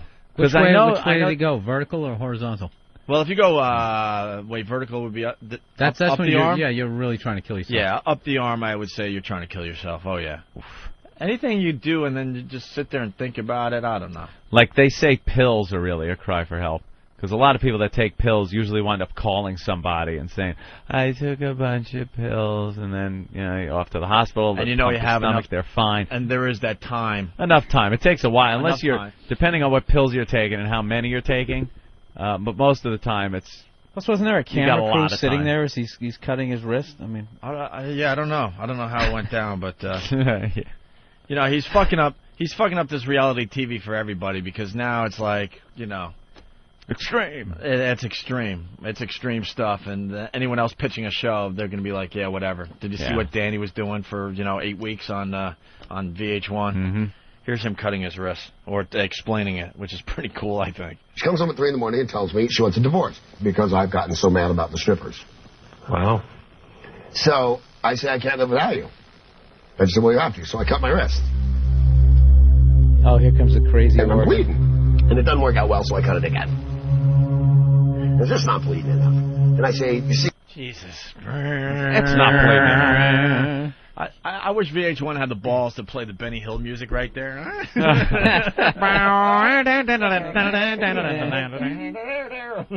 Instead of... Put it in fast motion. VH1, I don't think this is dramatic enough. Go get the dramatic music. And I'm bleeding. And it doesn't work out well, so I cut it again. It's just not bleeding enough. And I say, you see, here's the little one. So I say, I would die without you, so don't divorce me, I'll die. And she says, I'm divorcing you. So this one I cut a little more serious. Well, I nick a little something. You can see this bump right here. You're a doctor, you probably know.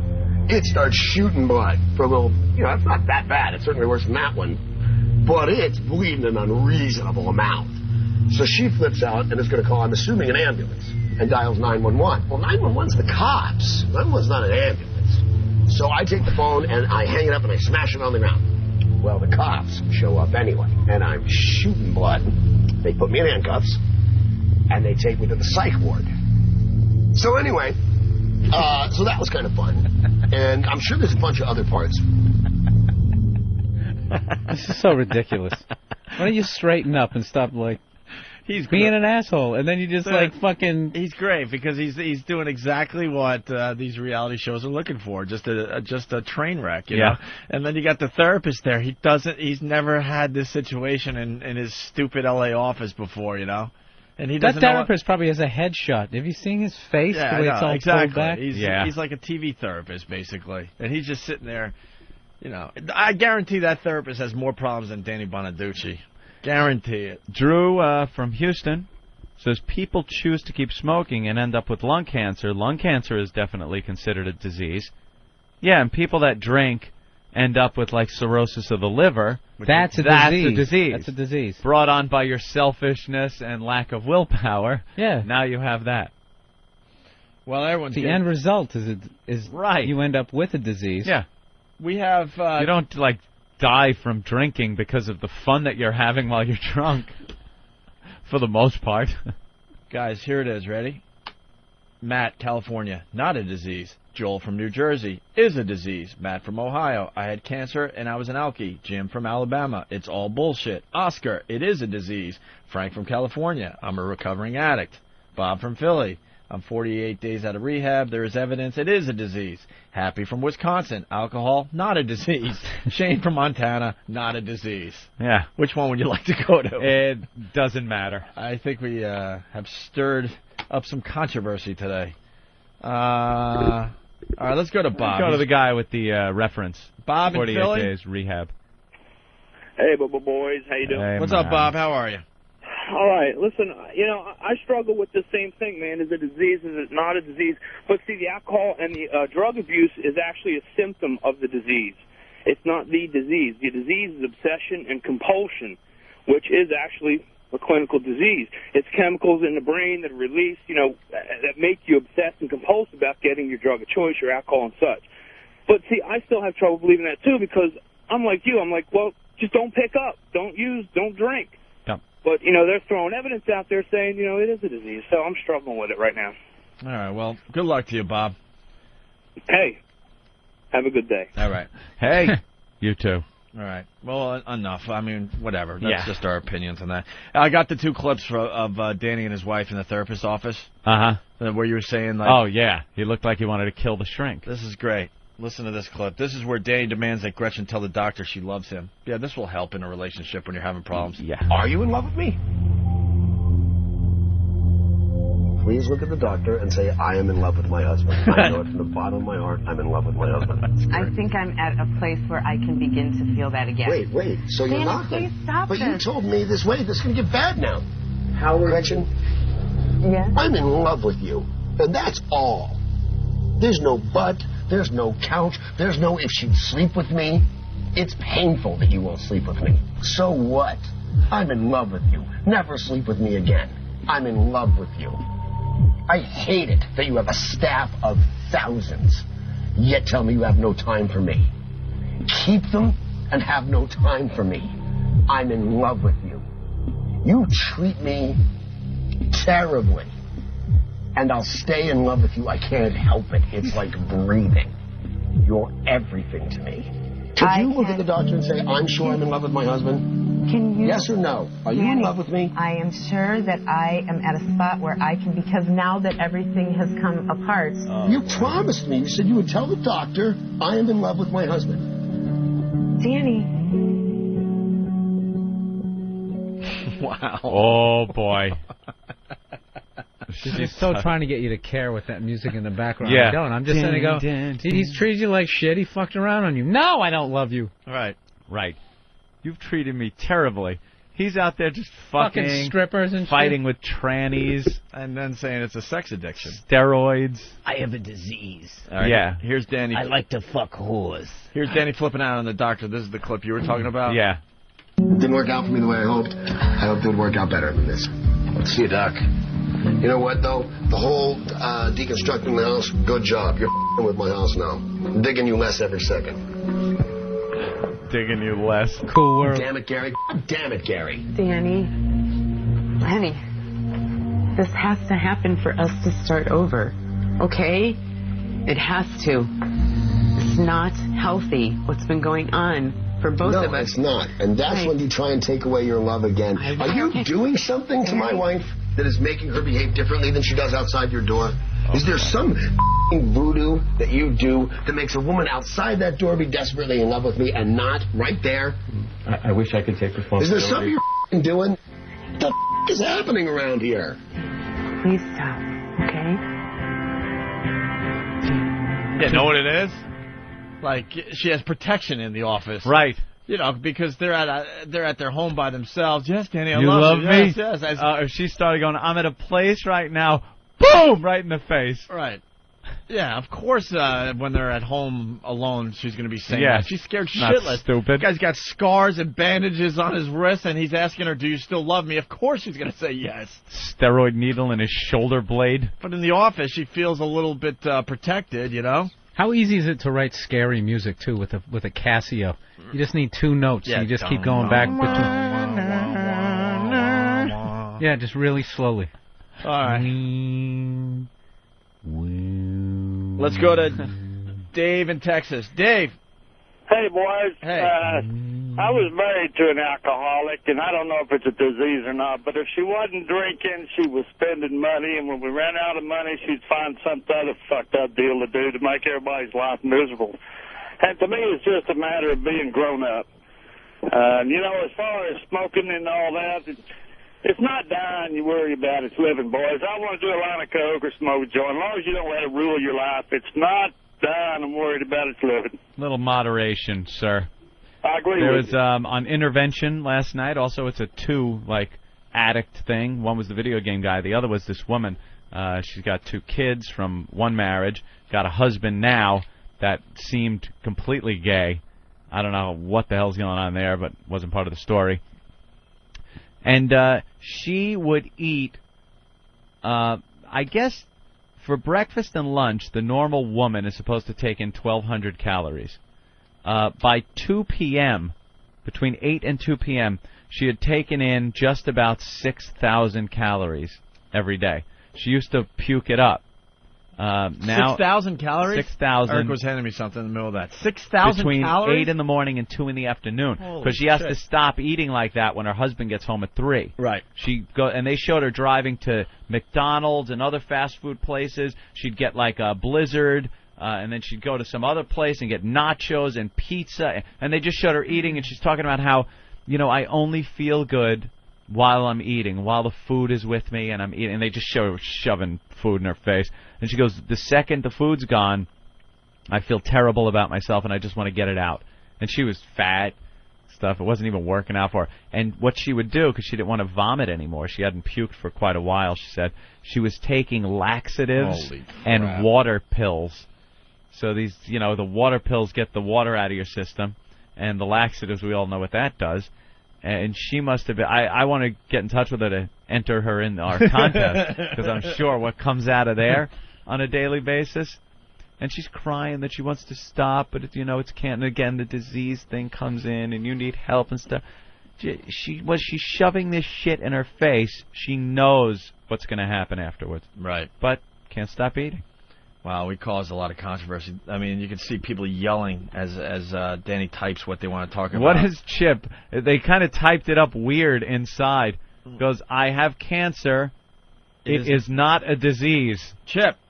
Hey, how you guys doing? Hey. You have cancer, Yeah. and it's not a disease. No, I meant the alcoholic. That's what I figured, but I wanted to make sure because I thought, wow, this guy stumbled upon a cure or something. Yeah, at least the alcohol thing we can all admit is kind of in a gray area. But he Cancer, wants to start his own thing. I don't see it as a cancer, disease. It's not a disease. One day I woke up and said, fuck this cancer, no more of it. And I just threw it away and haven't had any since. And I haven't had a tumor since. Go ahead, Chip, sorry. No, that's all right. The people who use that as a crutch and say that alcoholism or gambling or anything is a disease is I want to punch them in the face. Gambling as a disease is the dumbest, most ridiculous. Stop it. It is not a disease. I like strip clubs. That's a disease too, I guess. Oh, it's a disease. Yeah, they'd say you're a sex addict and need to see that. But gambling as a disease, it's not even something that's really connected. You're not putting it in you. You're getting a rush of adrenaline from it, winning, losing, putting a big hand up. I completely understand that because it's exciting. It's fun. But as far as the disease goes, people take things they really enjoy, and there's a whole spectrum there. People can either take it or leave it, or people can't ever leave it and consider it a disease. And then there's everyone in the middle with different degrees of, I really enjoy this, but I realize I have a life and I can't gamble all the time. It's fun, but I can't do it all the time. That's all it is.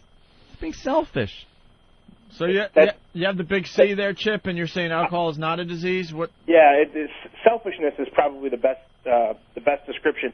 The funny thing is, I was actually hit by a bus, and they ran some tests and they found cancer. So in my kidneys, or in one kidney. So I ended up having my kidney removed. I've been cancer-free for 2.5 years now, and I have aunts and things that have gone through breast cancer, and they invite me on the survivor walks.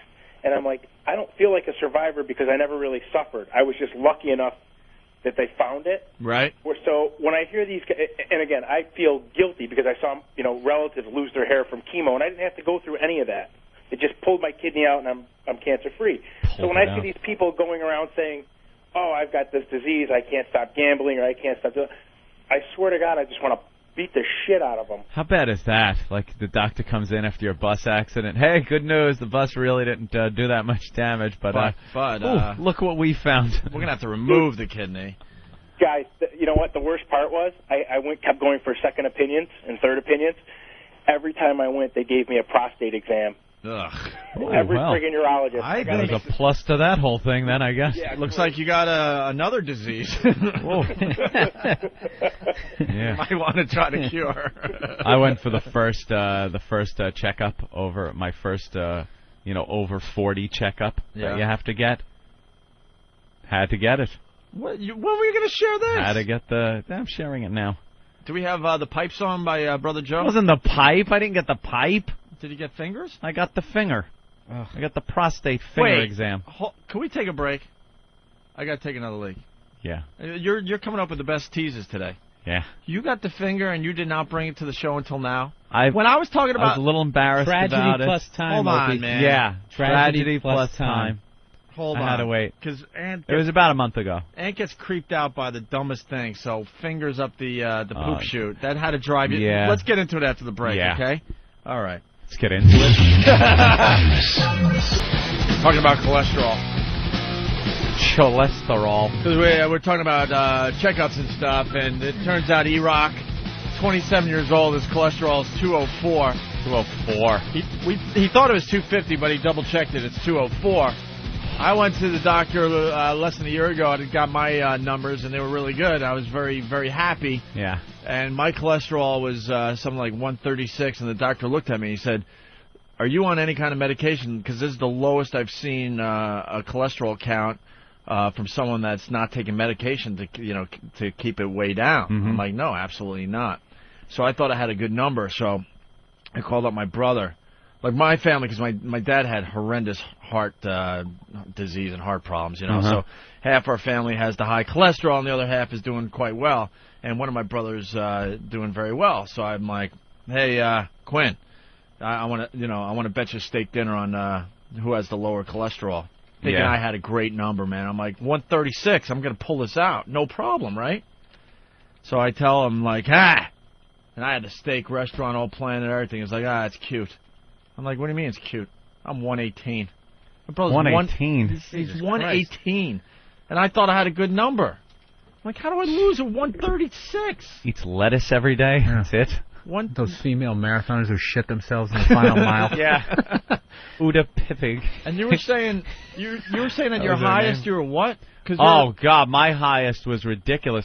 Well, I went into my dermatologist years ago to get on the Accutane because I figured I would by my late 30s perhaps. It was time to take care of the acne. Maybe problem? I'd take care of my teenage acne at like in my 30s.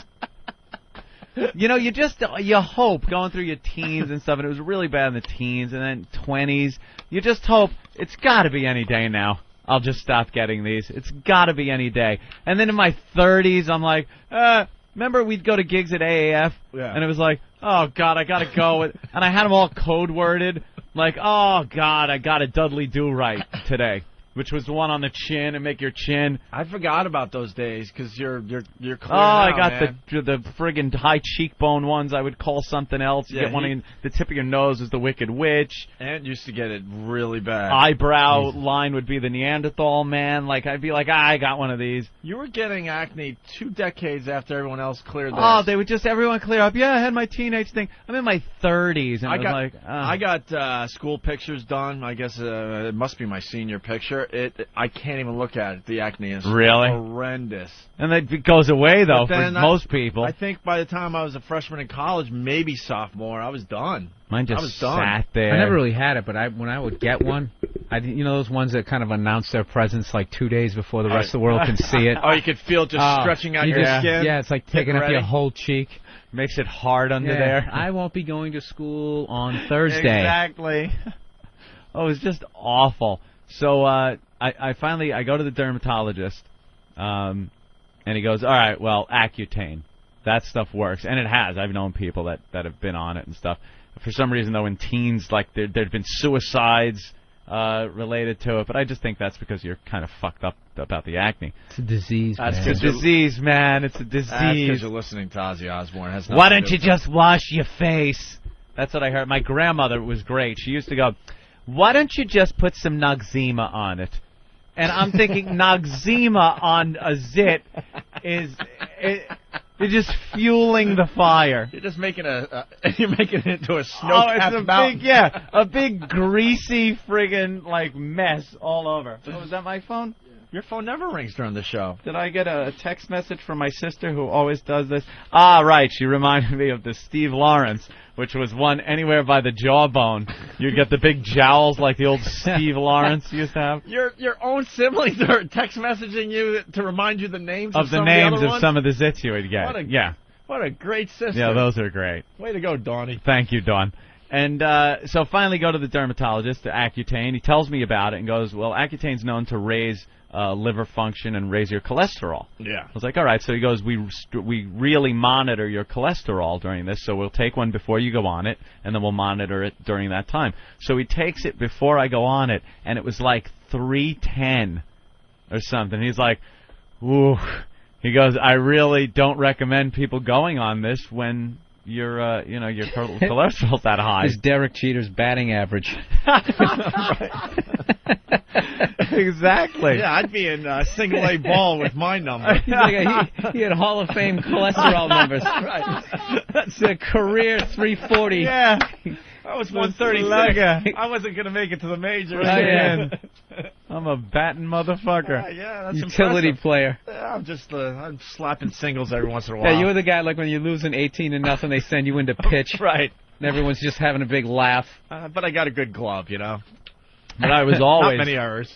Like I ate horribly, you know. Everything was red meat. Everything was steak. Doesn't matter where I went out, what I was doing. It was always about that. So really pumped the cholesterol up. And then I started taking the Accutane because I was just like, doc, well, give it to me. We'll check it next time. And it went up and peaked out at like 350. Holy crap. And you got to take Accutane for something like 6 months. It's a 6-month regimen. So it was just pumped up there for that long. Oh, cottage cheese. I could hear my pulse in my ears. It's just awful. Were sweating butter by the time you were off that thing. It was horrid. Wait a minute, red meat is just automatically after why? I thought everybody ate that shit for protein to get lean and all that crap. No, the certain red meat is fine, and if you don't have a family history, a bunch of fucking guineas with lard going through their bloodstream. Or if you actually buy a quality meat. Yeah, you get ground chuck. That fatty. And it's not every day. I mean, every friggin' day was, if we got Chinese food, it was beef and broccoli, which, is just awful cooked and, it's greasy and everything. But it was always about beef, All right, you're stalling, though. And then I went and got it checked, and it was, 150. Was the recent check? Yeah. But screw that. Who cares? The finger. Right. So I go in to the doctor. I don't like you right now. Why? I'm on the show, spilling my guts and my soul. Yeah. I told everyone I think I have a doctor that is some kind of pervert because the last 2 visits, a finger each time. What the fuck is going on? Each time? I told you that. That's a little odd. I told you that. I told you about his lab coat getting... That's a little odd. I told you about the doorknob and all that, right? I gotta tell us again. This is what's great about having someone in the studio that's never heard the story. You get to tell the doorknob and the ass story again? By all means, elaborate. It's a known fact that I ever since we started doing morning radio, I'm a little constipated. I used to be very regular, and then that kind of went away. It's getting better, but I went to the doctor, right? So he's doing a whole checkup, and I'm just about to leave, and he goes, one other thing before you leave. And I'm like, what? And I see he's got his back to me, and he's putting on the glove. And I'm like, and he can't even look me in the eye to tell me. That is like the worst situation in the world to be in. Because he's like, his back is to you. And you were a rookie for this one? Totally. First timer, yeah. And then it's a rough one, first. And he's putting on the glove, and he can't look in the eye. And I'm sure he's done hundreds of these, but to this day, he still can't look the patient in the eye. And he kind of mumbles almost under his breath, like, take your pants down and lean forward. I'm like, what? I have to take your I just want to check one other thing, right? And so now I'm in position, and you don't see eye to eye, and you shouldn't see eye to eye. And all of a sudden he says, "Breathe in," and then as you let out, he goes in. He goes in, man. That. And I'm like, whoa, hey! And then the famous Moon River from Chevy Chase there. And all of a sudden, I turn around. He's like, "Okay, you could, put your clothes back on." And I turn quickly around because I'm like, what the fuck? I want to look him in the eye and see if I'm going to punch him because I'm pissed off right now. And then he's got his back turned to me, and he's walking toward the door with one finger up in the air like this. That's the finger he's got to go smear on a slide, I guess. Yeah, they smear it on a slime and put some drops on there to see if there's any blood in it. Or bugs or who knows. Yeah, whatever the hell. So all I see is this doctor. He's up there in age with a finger up in the air protecting the specimen, and he's got like a clipboard and a lab coat, and he's heading toward the door, and somehow Did he taste it? Somehow the pocket of his lab coat gets caught on the doorknob. So now, oh no! Now it's looking like a comedy routine. He's stuck on the doorknob with his finger up in the air, and he can't really use his other hand because he's holding a clipboard or something. And it was just like a really awkward, very strange moment. And I had to get up and like help him with the door, and it was just like, ugh. And then he goes out, and and I found out that I'm fine as far as all that shit goes. But yeah. But I've been telling these stories for I don't know, off and on, here and there, and the whole time you had an experience, and you didn't want to come to the table. No, not the whole time. Just about a month ago. That was it. I'm fresh. I'm still having trouble sitting. I'm an ass, man. As soon as that happened, it had to be next day. Have to tell everyone. No, this story's been stewing in you for a month. Stewing, nice choice of words. Really awful. So what happened, man? Well, go to the doctor, go through the whole checkup and everything, thrown on, everything's cool, and he leaves the office, and I'm looking at his clipboard and the sheet on there, and he's got like it's like exam, and it's kind of in doctor code, but you can make it out, And it had exam for different demos, pediatric, and then it had like 18 to 25, 25 to 35, 35 to 45, kind of what you have to do, what the doctor does during those demos. So I look in my demo, and I see what he's done, blood do some blood work for the cholesterol and stuff like that, checking ears, eyes, all the basic stuff. And then at the bottom, it says prostate. And I'm like, and at first I'm looking around the office to see if there's gloves and lube around. Danny Bonaducci music starts playing in the background. Yeah, that ominous music. So he's doing everything, looking in my ears. And I didn't know what to do. I panicked. He's looking at my ears, eyes, throat, all the basic stuff. All the orifices. Yeah, and I'm sitting there in the... He wants to see how many orifices he can violate today. Yeah. I'm sitting there. I have my pants on and everything. I just don't have a shirt on because, stethoscope and all that stuff. Are you quivering at this point? And then, I was like shaking a little bit. And then he gets done and finishes up, and I don't know why, but I went to get my shirt back on. He goes, "Oh, not yet." He goes, drop your pants. Yeah, but why? You should be able to put your shirt back on at least. Please, let me be, clothed. I guess he didn't want the tail of my shirt getting in the way.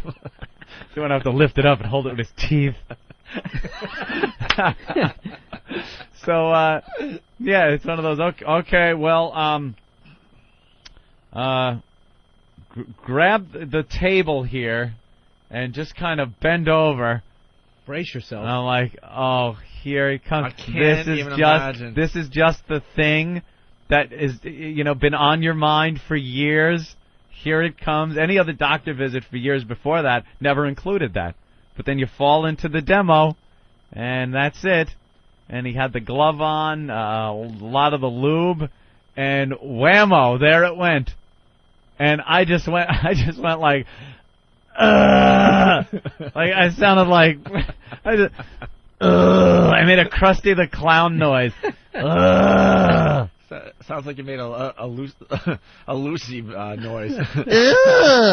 Oh, Ricky. And then he kind of like, no, stop. What are you doing? Come on. And then I guess he knows what he's feeling around for. Oh, God. But at that they go side to side a little bit. You're like, holy How long does it take? At that point, it must be Mine was 3 seconds. Mine was 15. Oh. It's Yeah, gotta 3 be seconds. 3 I was seconds. going to say 15 minutes. But it really feels like it's a lot longer. It feels like, what is he doing? This is taking too long. And then... You know what he's doing, because we've discussed this on the show, too. What? I think there's doctors out there that enjoy this thing. No, this guy is he's an older Jewish man. doctor, all the degrees and diplomas on the wall. I love it. Because back in the day, there were no perverts. Yeah. No. Once you're born before a certain year. Thank you, Bill. I'm figuring if this guy is getting his jollies, shoving fingers up men's asses, Anthony, it would have come out you're going already. through medical school. In the beginning, you guys are all in the same little herd. Right. And That's gradually, you start tapering off, deciding what area of medicine you want to go into. We discussed this. That's where you all the perversions come out. He's general practice. He's not just the finger up the man's ass guy. Freaks who are into toes, they become... I completely agree. But the fuck you call a toe if doctor? he specialized in finger up the guy's what's ass. that about? Oh, yeah. What's That's the fine deal? Too. But this guy, what's the deal? Proctologist? With the doctor. Out of every part of the body to be a specialist on, you choose man I'd ass. like You choose to believe hairy man ass. that part of his job is like us having to go to a meeting. It's not the fun, good part of the job. Yeah, but you don't it's have a part of meeting every day, Anthony. well, every once in a while. I hope for his sake every day someone that falls into the finger up the ass demo isn't there. You know, I'm hoping it's, the stethoscope, the quick thing. The little kid comes in.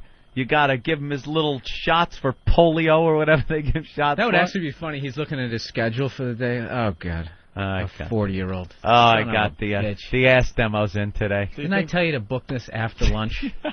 Do you think right before lunch. Do you think the doctor has a tough time eating the peanuts at the bar? Oh, Jesus. His day is He's over. very professional. He does that. He's and got then those diplomas on the wall to hide up a world of hurt. No, in his personal very life. professional. Did he and put he a wipes hand on the back of your neck? Yeah, pinned my head Yeah? down, gave me a little pillow and told me to bite it. And he takes it, and like Opie said, he smears it on this cardboard You like that, thing. you little bitch? Yeah, you like that, don't you? No, not at all. And he smeared it on a piece of cardboard and put some drops on it, and then he goes, "Oh, you're fine, none of that." But then the most degrading part of it, as if that wasn't degrading enough, was he takes paper towels out of the paper towel thing and just hands it to me, like, "Yeah, clean yourself up now." And you got to sit there like cleaning the lube out of your ass. Oh, my God. So degrading. And then when you're all dressed... It's a weird feeling after you leave that situation. You feel kind of like that was not supposed to happen. No. You get this like, that. I don't think that was supposed to happen. And then you sit down in your car after you leave. You sit down and you feel like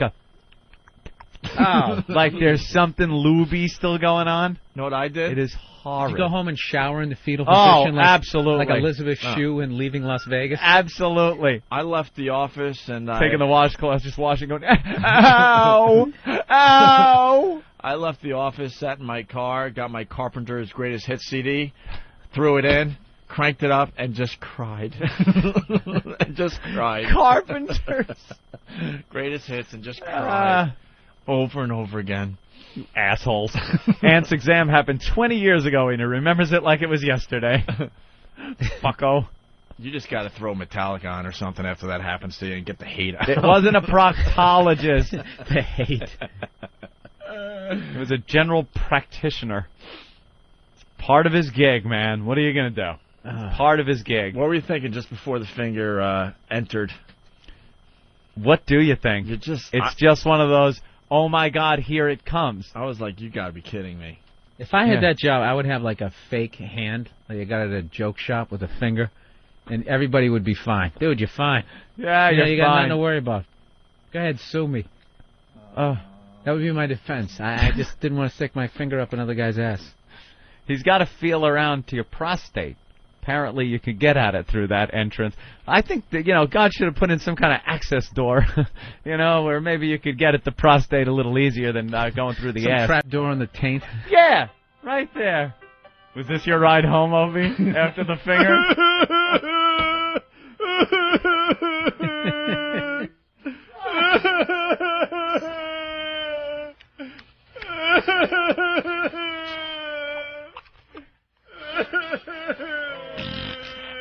You can get a doggy style, you can get laying on your side. Those are your only choices. My house, and I get to say. I'm so scared. I'm so scared. I'm so scared. Oh! I'm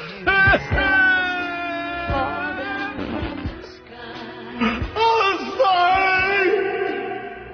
I did so many bad things. Show me with your mouth. Show me with your mouth.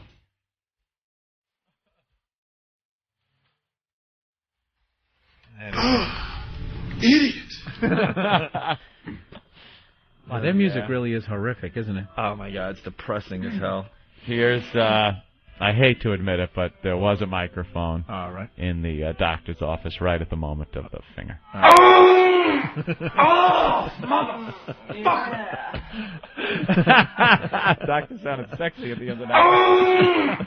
Oh, motherfucker! That's the doctor. Oh, yeah. Yeah. I got some audio too, Anthony. You do? Believe it or not, yeah. I want to kiss you on the mouth. You want to kiss me, or? I got a little upset, and the doctor, the doctor got upset with me. You can act like a man! What's the matter with you? I think I got some audio of you, Anthony. Oh, my God! Oh, that's better.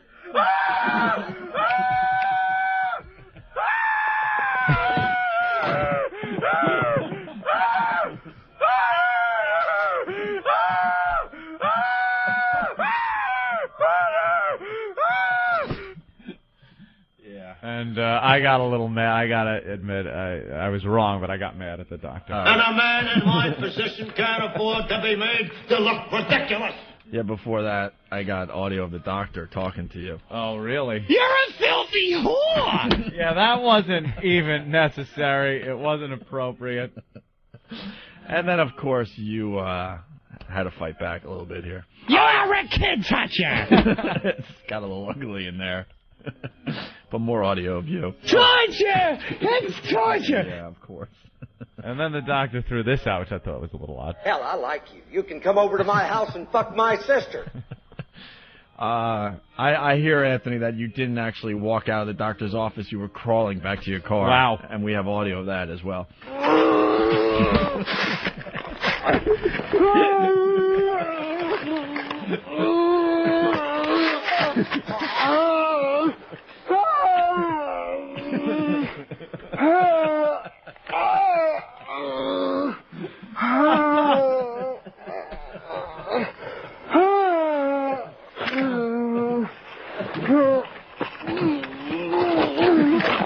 And there you go. You got it in your car. Yeah, I was taking a little long to pull my pants down, and the doctor got mad. Well, any fucking time, sweetheart. And then I told him, wow, that hurt. Well, no shit. All right.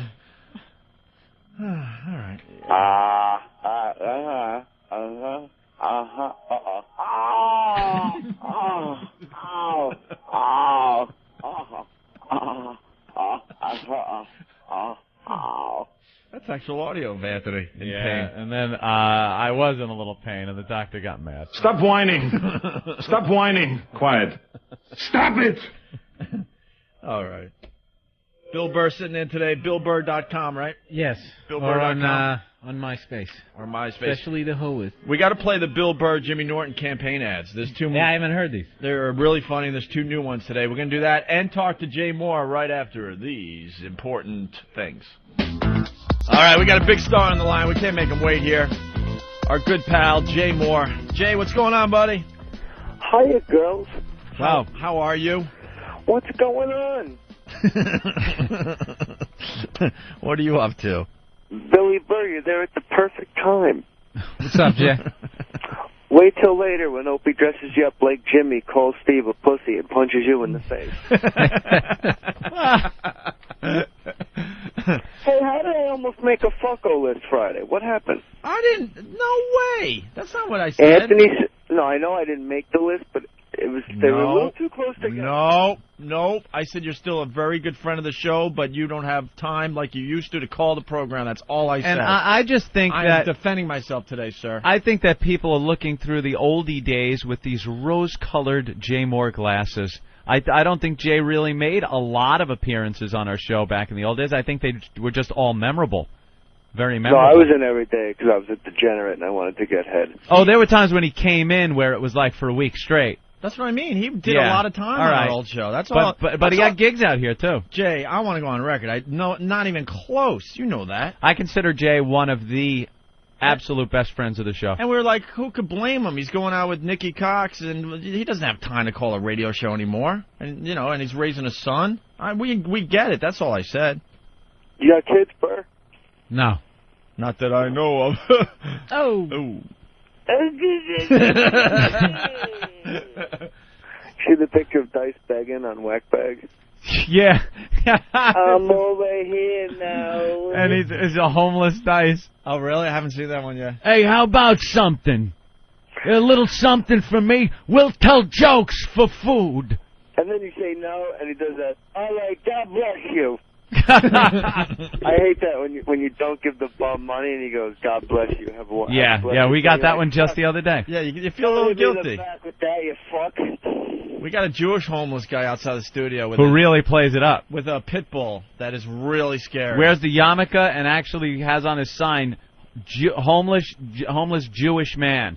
Right. He's playing it up, and then he goes hello when you walk by, tries to be all nice, and then if you pass by without giving you something, he gives you a little growl. Yeah, he taunts cancer. you. You should get cancer.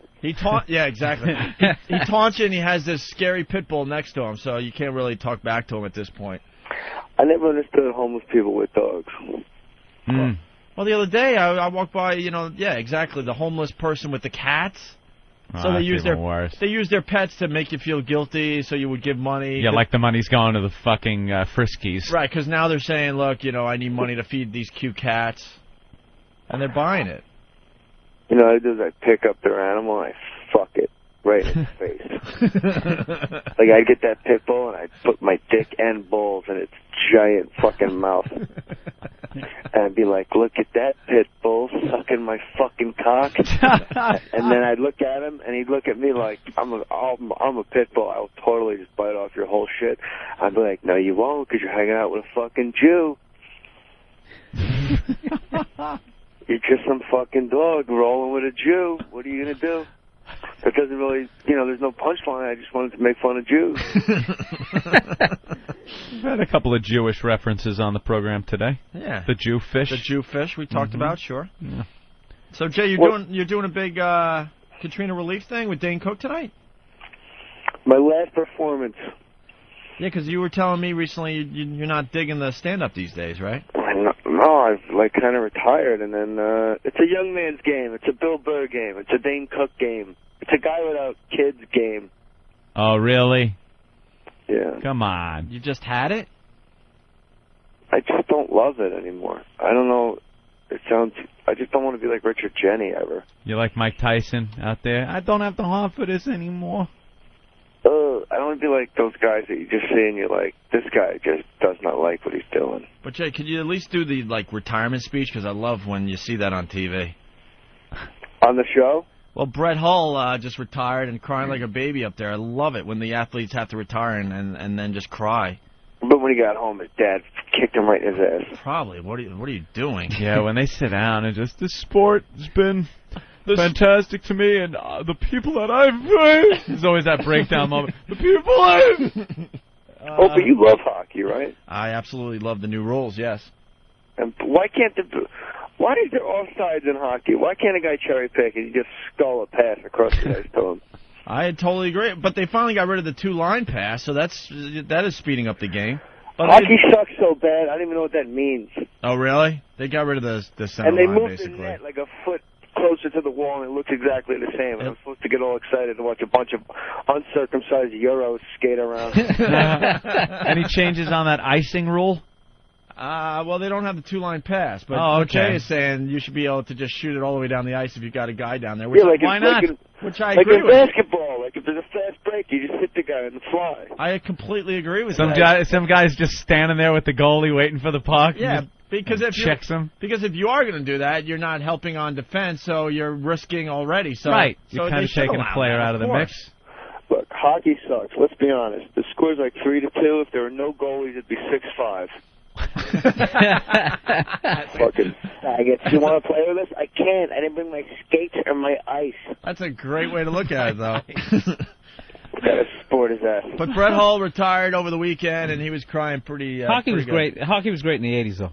It's just sucked ever since they had the left-wing lock and all that bullshit. You know what fucked up the game, Bill? No fighting. Wait, the left wing lock. That sounds like some wrestling move. Well, no, they bring one of the forwards up and they put him on the blue line. It's real complicated, Jay. You just keep watching the simple sports. The trap thing. I will. The trap thing. I like handball. I like watching them Puerto Ricans play handball. Know what rule they have to bring back to hockey? If there's a fight, you're allowed to leave the bench.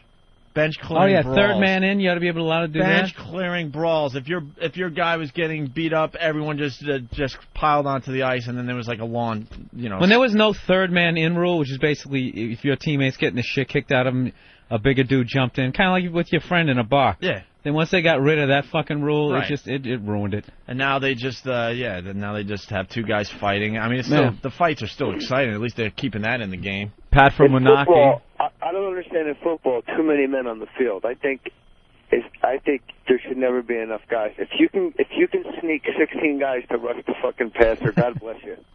Hey, I got to get Pat's line in here. Pat from Moonachie. He says, hockey, it's a game for a guy who's not fucking Nikki Cox.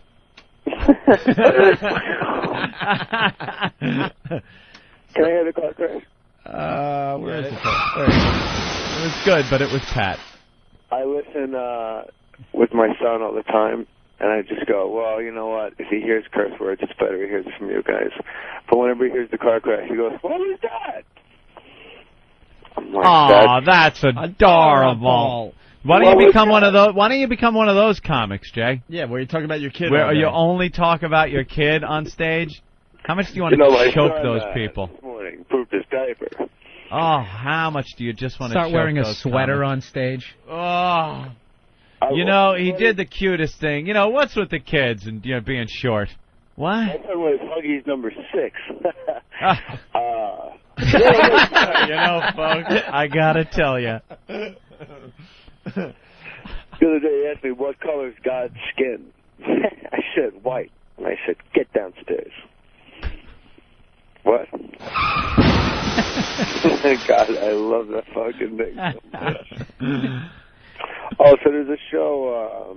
at the Wiltern? What's that? The Wiltern Theater's nice. I saw a couple bands there. Wiltern's like really far, since you guys are so familiar with it. It's basically Korea. It's very east on Wilshire Boulevard. It's like where all the driving ranges are at night, and you just see a bunch of Asians sculling balls into the night. Boy, they love to fucking golf the slopes. It's unbelievable. Yeah, how did that happen? They do everything now that's fun. That people like to do. Golfing, gambling, forget about it. You go to any casino, you're sitting with a chain-smoking Asian next to you. That is How about when you losing. go up to Harlem, past the Rucker, just a bunch of Chinese guys fucking playing 5-on-5? No. Really? Now you're a madman. I know, but somehow I got Anthony. He did get me. He did get me on that one. He goes, really? I don't put it past him. He goes, really? Jackass. I don't put it past him, my friend. What do you think of Michelle? What do you think of Michelle Wee? Well, I'd like to, be more specific. She's the LPGA 16-year-old. No, I know who she is. Yeah, I'd fuck her. I mean, I know where you're going. What do you think of her? Yeah, it could be I could fuck her, I would fuck her, or, talking about how she golfs. 16 playing on the tour there. Well, I don't care about that. She's a fucking hitless. It's thing's a club. I hate golf, too. It's a gay sport. You like the baseball, the football, right? Yeah, but the little hoops. boxing. Little hoops. I got a good... competitive eating like Pat from Moonachie. Pat with his competitive eating. Speaking of chinks, standing next to some chink. Well, he was he came in second place, grilled cheese eating contest in Arkansas. Well, you know what they say. Hey, I dug your article you did for I guess Sports Illustrated, was it, or the online? Yeah, I saw the one about the websites that you did, going to losing teams' websites, teams that suck. How to tell if your team sucks by their website? The Devil Rays. It says, "Watch it happen." They got all like these, watch Lou Piniella die slowly. And then I made fun of the Atlanta Hawks. And I actually, if you went to the Atlanta Hawks website, Harry the Hawk mascot made fun of me back.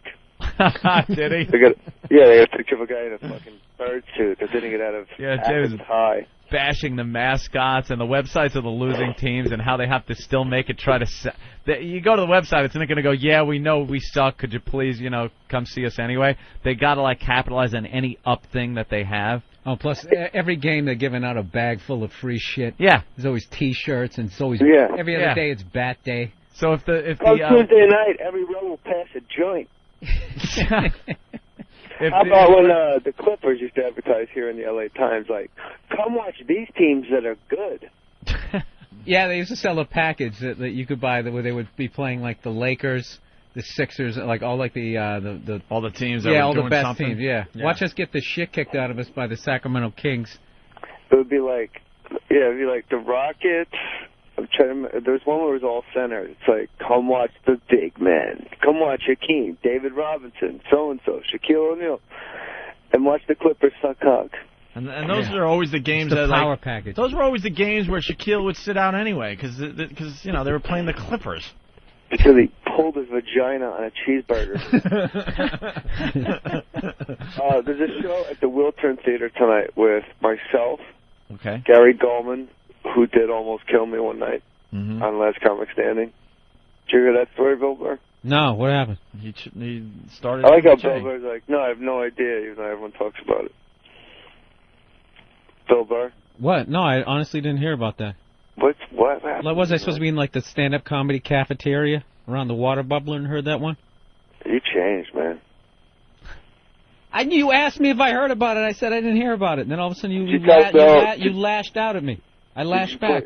Did you play Bill what Carlos said about him? Because he's right, man. You've totally changed. Wow. I have no idea what's going on. No, I was just joking around. I was to say because I never met Carlos. No, I'm just joking. All right, well, it's the Wiltern with... No, fuck that. What happened between you and Gary Goldman? Oh, I was fucking with him and he grabbed me and threw me into a wall.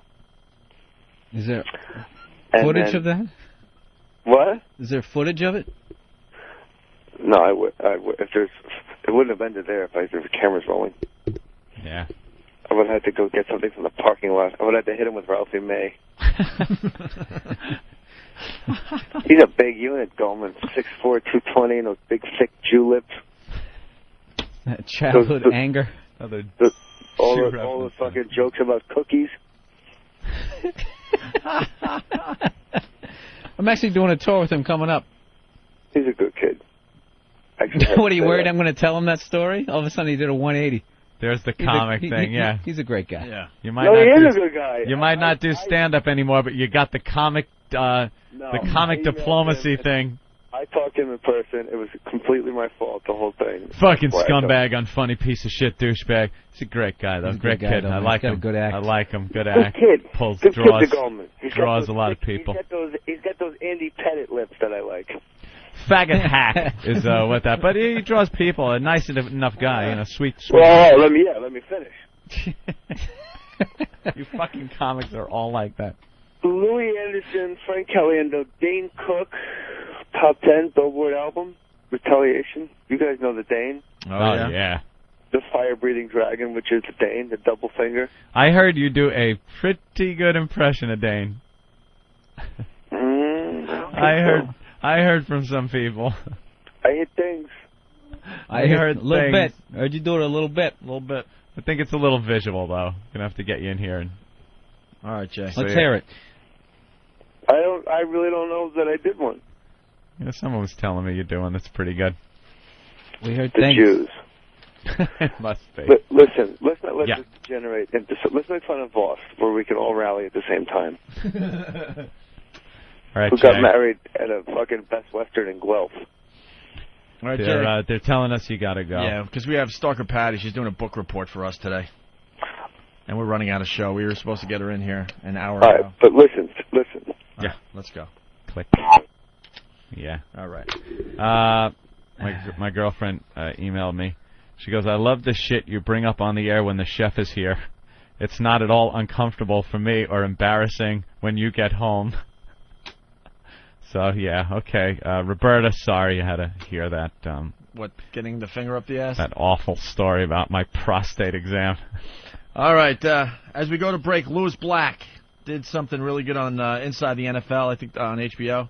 a rant on fantasy football. A lot of people playing the fantasy football these days. Wow, who gets into that? Who's into that Who? here? Anybody? How about everybody? No one I know is in it, but I know of. You don't know people. I don't know. It just kills the conversation. I don't know anybody. You don't know. Like, guys, he Peyton Manning. The guy, yeah, dude, he's on my fantasy team. You're like, ugh. Fantasy football is blowing up. I just acquired this player, and it's like he's doing great for me. It's fantasy a whole thing. football. They got message boards. Oh, and I know. websites, It's huge. And you're at your computer all Sunday just checking. You on know what? your Just like the stats and how you're alcoholics, doing, they're a and bunch of pussies. It's a disease. Come on, Bill. It's They're all a disease. pussies. And during the week, they trash talk each other. We're gonna kick your ass. Talking this weekend. smack when the Yeah. game comes up. It's all the rage, and Lewis Black had a great slant on it. Check this out as we go to break. There was a time when transporting yourself into a world of fantasy was considered uncool. Whether you were rolling a six-sided die to determine if your wizard could beat a dragon, or immersing yourself into Stratomatic baseball, you were considered a pasty-faced basement geek. I'm the wizard. That's all changed now that fantasy has become a brand name for a current craze. Fantasy football is out of control. The same guys who used to stuff me into lockers and taunt me about my troll collection are all clammy, with pink-rimmed eyes, gawking into computer screens, refreshing every 2 minutes for real-time stats, purchasing NFL television packages for access to every game. Now, when I try to watch, there's so much scrolling and popping up all the time, I can't see the goddamn play on my television. I don't care that LaDainian Tomlinson has 2 receptions for 8 yards in the first quarter of another game I'm not even watching. You care. When I was reading that, I missed the excitement of my real team's 2-yard completion on 4th and 3. There's a reason people watch TV. Because they don't want to read. Stop it. I just want my game. And 2 geniuses telling me, you need to run a 3-yard route on 4th and 3. A 2-yard route doesn't work. Look, doctors are saying that your fantasy football life makes you less inclined to engage in your real one. Family activities, daily chores, like sex with your wife, they've all become too real. Your divorce rates are skyrocketing. Grow up! You don't own anyone. I can understand George Steinbrenner not helping his kid with his soapbox derby car. He's busy buying Latinos. Real ones. What you're playing is a little thing I like to call algebra. Wow! You beat the bald guy with the swollen prostate in the next cubicle this week. Whoo! Crack a newspaper for your stats, junkie. Leave me out of it. The next time you want to have a fantasy, go in the bedroom and lock the door. Starker Patty is going to be in studio in a few minutes. We gave her an assignment. She's doing a book report today on one of the sex books we got in. Really fast, Madonna's in the news. Well, first I got to just say, people are bashing me for having a chef. It's someone that comes over my house and cooks once a week, and it goes in the fridge, and then I take it out and put it in the oven. Yeah, and heat it up, and it's good stuff. It's stuff. like having a bitch who can't take half your shit. She decides to fucking leave. It's a luxury. Cook. Yeah. And, And people say, Aunt, you're dating a girl named Roberta? No, that's the cook's name, you idiot. People just don't listen. She's a hooah. They don't. No, she's listening. No. Roberta's a hooah. Would and you? She makes Billy, sandwiches for that's Billy Aunt Burr talking and not me. Do you want her to? Hooah She's gonna make sandwiches. She's gonna spit in my food. Is there a threesome going on? Billy. Yeah, what's going on? No, there's not. There's a little more to this, I think. Food, You're telling people. and I enjoy it thoroughly during How the many week. chefs are female? Them bitches is waitresses. What do you think? I'm stupid? And have a male chef over there? Stop it! Yeah, and let me get a pool boy with fucking abs and like Frenchie. Yeah. Hey, I will cook for you. Annoying ass. Anthony's a desperate housewife. Yeah, that's me. He really is. Probably walks around in high heels and a little two-piece swimsuit. It's much more convenient, and that is why, my friend, my cholesterol is at 150. All right, very good. I got something for you. 2 girls forever. All right. You dick! You dick! Oops, I'm sorry. That was the wrong button, of course. Hey, Madonna's in the news, Anthony. Hey, how about that Madonna? Madonna keeps kids about from her? TV and ice cream. What a mom she is, huh? Madonna says she's the disciplinarian with 9-year-old Lourdes and 5-year-old Rocco. The former Material Girl told Newsweek that she doesn't let her children watch TV or look at magazines. That's because there's too much crap out there, like all her music. Yeah, her garbage. Yeah, she's trying to protect them from the exact kind of shit that she's been putting out for the last 20 years. It is kind of hypocritical if you think about it. She makes a living off being in pop culture. On MTV, dressing like a hooah. She's all about the pop culture, and she gets inspiration from other pop culture, right? But she won't let her own kids take a peek at the pop culture. Because at some point, they're going to see her vagina's going to show up on the twat channel. I think you're putting your kid in a bad situation by telling them they can't watch any TV or look at magazines. Yeah. If you want to control them a little bit and say, all right, TV an hour a day, but I want you also to read books, maybe I could kind of see that. But, you know, what is this kid going to have to talk about? She probably gives them all books like, you know, like Moby Life lessons Dick and stuff. You know, like the shit she's never read. She thinks it's stuff that the kids are supposed to read. Right. So they don't turn out like me. She says milk and ice cream are off limits in her house. Why is that? Is that a religious thing? And then she writes, when Daddy gets home, they get chocolate, but I'm the disciplinarian. And listen to this. She's starting to sound a little mommy dearest here. She's also strict about laundry duties. When her daughter leaves dirty clothes on the floor, this is her quote, we take all of her clothes and put them in a bag, and she has to earn all of her clothes back by being tidy. Madonna said. God, and she continues, she wears the same outfit every day to school until she learns her lesson. $1 quadrillion, and this poor kid is wearing the same thing to school every day because her mommy's an ass. Her mommy's wow. dearest. She's got a fucking nanny. None of those people raise their kids. Yeah. That was just all fluff for an article. You don't think she's really doing that? Keeping TV away? No, I don't think she's ever even brushed her hair.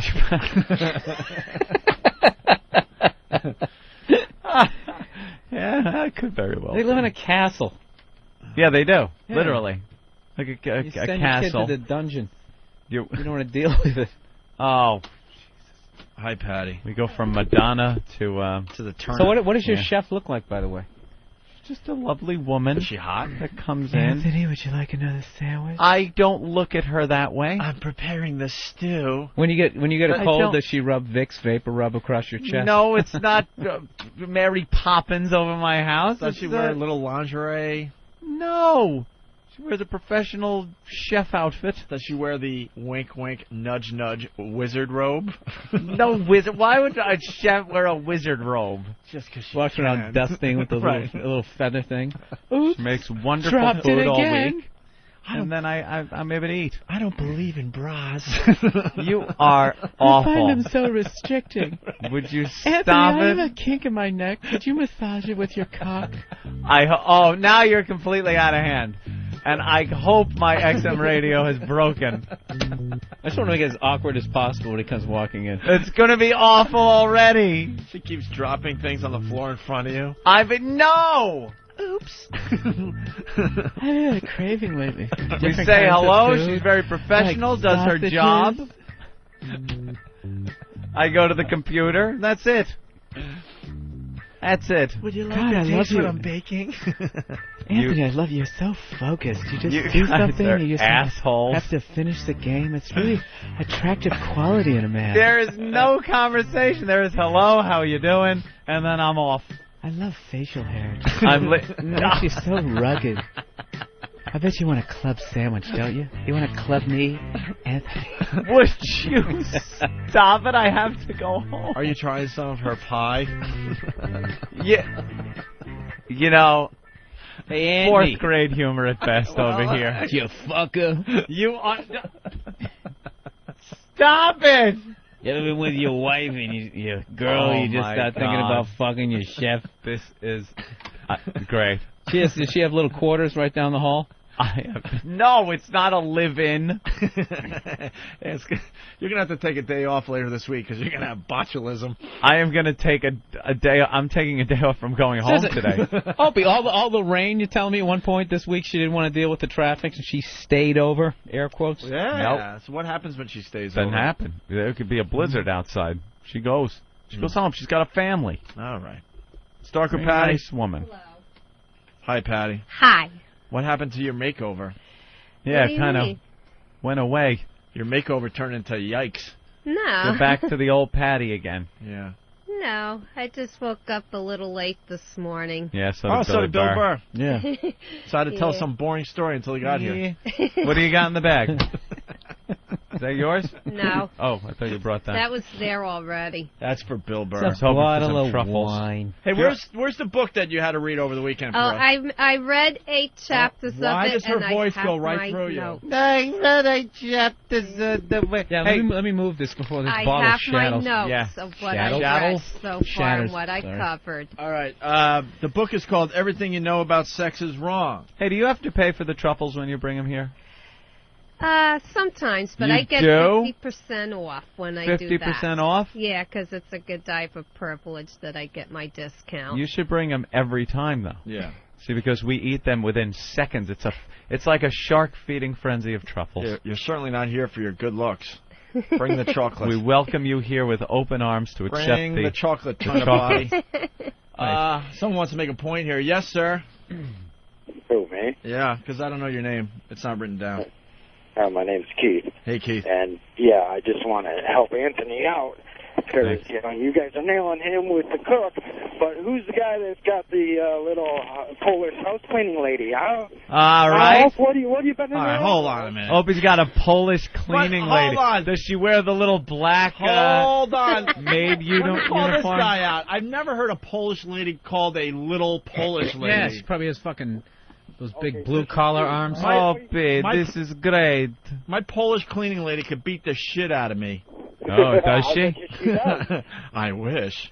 Yeah, and you're giving Anthony all that kind of shit. All right, man. I come will on. tie you up with some dusting rags. We'll have some make this sex. For once, I had Anthony in the barrel, and you're helping him out. Thank you, sir. Ant doesn't need help. He doesn't get in the barrel often. Let us enjoy when he slips into it.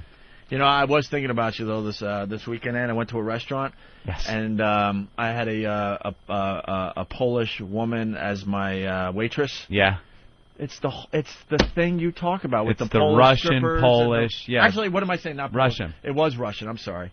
But it was the a Polish Russian, women are like a knockoff of the Russian. a Russian waitress, and she had the whole thing you talk about on this show. Just about the money. Oh. It's about the money. And the strippers, they're all Polish now. For some reason, that happened. You used to be able to go to the Long Island strip clubs and get, like, you know, a girl that went to Belmore High School or something. And now it's just all, oh, I make this sexy for you, for the money.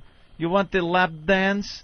And they're so unsexy, so they can't even fake it well. Those Chernobyl bodies. Yeah, little skinny Chernobyl bodies. They have no personalities. They're miserable. This waitress was like, here's the menu. Here's your wine list. Here's your appetizer. Yeah. Pay me. There you go. Where's the tip? Give me the big American tip that you miss. In my country, I was nuclear physicist. Now I have to do this. We were so much superior to you. Yeah. Then what are you doing here? Right. Slinging my my hash. Let's go back to Stalker Patty. Okay. So you did a book report on Everything You Know About Sex Is Wrong. Yep, I covered 8 chapters. What chapters? Well, the first 8. You know, it's an interpretation of an aspect of sexuality. Some aspects are perverted and others are quite healthy. And to How do you, you know? all of them are perverted. Right. No. Yes, they are. You look at any type of sex as something dirty. No, And that's why you're a 50-year-old virgin. By the way, Bill Burr and Stalker Patty both late to the program today. Enough said. I came at 9 o'clock. I You was did? there on time. And then you both went back to sleep, and what? I was here at 7:25. Yeah. Doesn't have to do with anything. You're still late. I would see everything. Trying to make yourself less fucked up than I am. I'm irritated with that. Yeah, well, That anyway. 1940s hairdo. Oh, I know. She'd be getting kissed in Times Square right now. Very funny, right, Patty? I'm Patty the Riveter. All right. Well, Chapter 1 covers the San Francisco Get the chapter information line, which is similar to Love Lines. That's what it reminded me of. And one of the cases is a guy whose condom slipped, and he thought he had some kind of a disease or something in the chapter, and he's calling for help. And they're just advising him. That's basically all the chapter is about, describing what goes on. Did he have the disease? Do you know? No, they were saying most likely you don't, but it can happen that it slips or breaks. It's very much like what Adam Carolla and Dr. Drew would cover if you were to listen to their show, which I have. Ooh. Okay, Chapter 2 is Salvatore Dali, the painter. Salvatore Dali. And his wife, whose name was Gayla. And he discovered her erogenous zone was over her left earlobe with a birthmark there, which has nothing to do with the part of the body that's designed for sex, but somehow when he touched that part of the... Yeah. I don't know. He would just rub that area with his hand, and he would get excited, and she would. On the back of her ear. How did she discover that this was a erogenous zone for her? I guess because they were married. They met in 1929. They got to know each other, and they got married. Giving her a wet willy, and all of a sudden she... and that was discovered by accident. You think that's hot, Patty? Well, it's a spiritual type of a pleasure that they found in each other, so it's kind of hot. Where is your erogenous zone, Patty? I don't know. I haven't discovered that yet. You go with the self-examination and self-pleasuring, don't you? You do that at night. Sometimes you masturbate a little bit. Ever rub one out, Patty? You open up that Mexican cave every once in a while. Have you ever brought yourself to orgasm by yourself in bed? Have you figured that out yet? Worked that combination lock out? I don't know. I guess I have the feelings. So when you're taking care of yourself, all of a sudden you'll feel it build up, and then you'll feel a release? Actually, that only happens right after my period. You still get one? Yeah. What does it come out like? Poof. Regular. Rust. Oh. Well, anyway, molasses in Vermont in January. Chapter 3 and Chapter 4 really disturbed me, and I wasn't comfortable reading them. So you skipped them? No, I read them. All right. Chapter 3 discusses something really disgusting called fisting. Fisting, Patty. Ew. Now this you see is perverted. Well, why don't we... No, I wouldn't want that to happen to me. All right, stop scrunching your face and relax a little bit. We're doing a national talk show, so there's probably a lot of people out there that don't know what fisting's about, so why don't you explain that? Oh, it's putting your entire hand or most of it inside of a woman's vagina. I imagine it must stretch because when you give birth to a baby, the baby's heard of that. head is How do they go about doing that? Yeah. They just do it. They just put their hand inside the woman's body. Isn't that a little dry for I don't know. Well, they have the lubricant and everything else they put on their hands. They put the gloves on and they do it. And it described a party where they were doing that, like 8 couples doing that to each other in the chapter, and that was kind of like, ugh. It was hot, right? No, I didn't think it was. Yeah, what were they saying? What were some I of don't the remember specifics of the chapter? Well, I don't remember. They weren't saying much. It was just like a little get-together, one of those little sex parties they were describing. Like a bunch of people getting together just for doing that. Then they change partners. And any rectal fisting? There was 1 or 2 cases in the chapter where they did discuss that. Is it a slow approach? Is it more like flicking the jab out? Yeah. I don't know. Wind up. Well, according to what it looked like, they were all taking their time.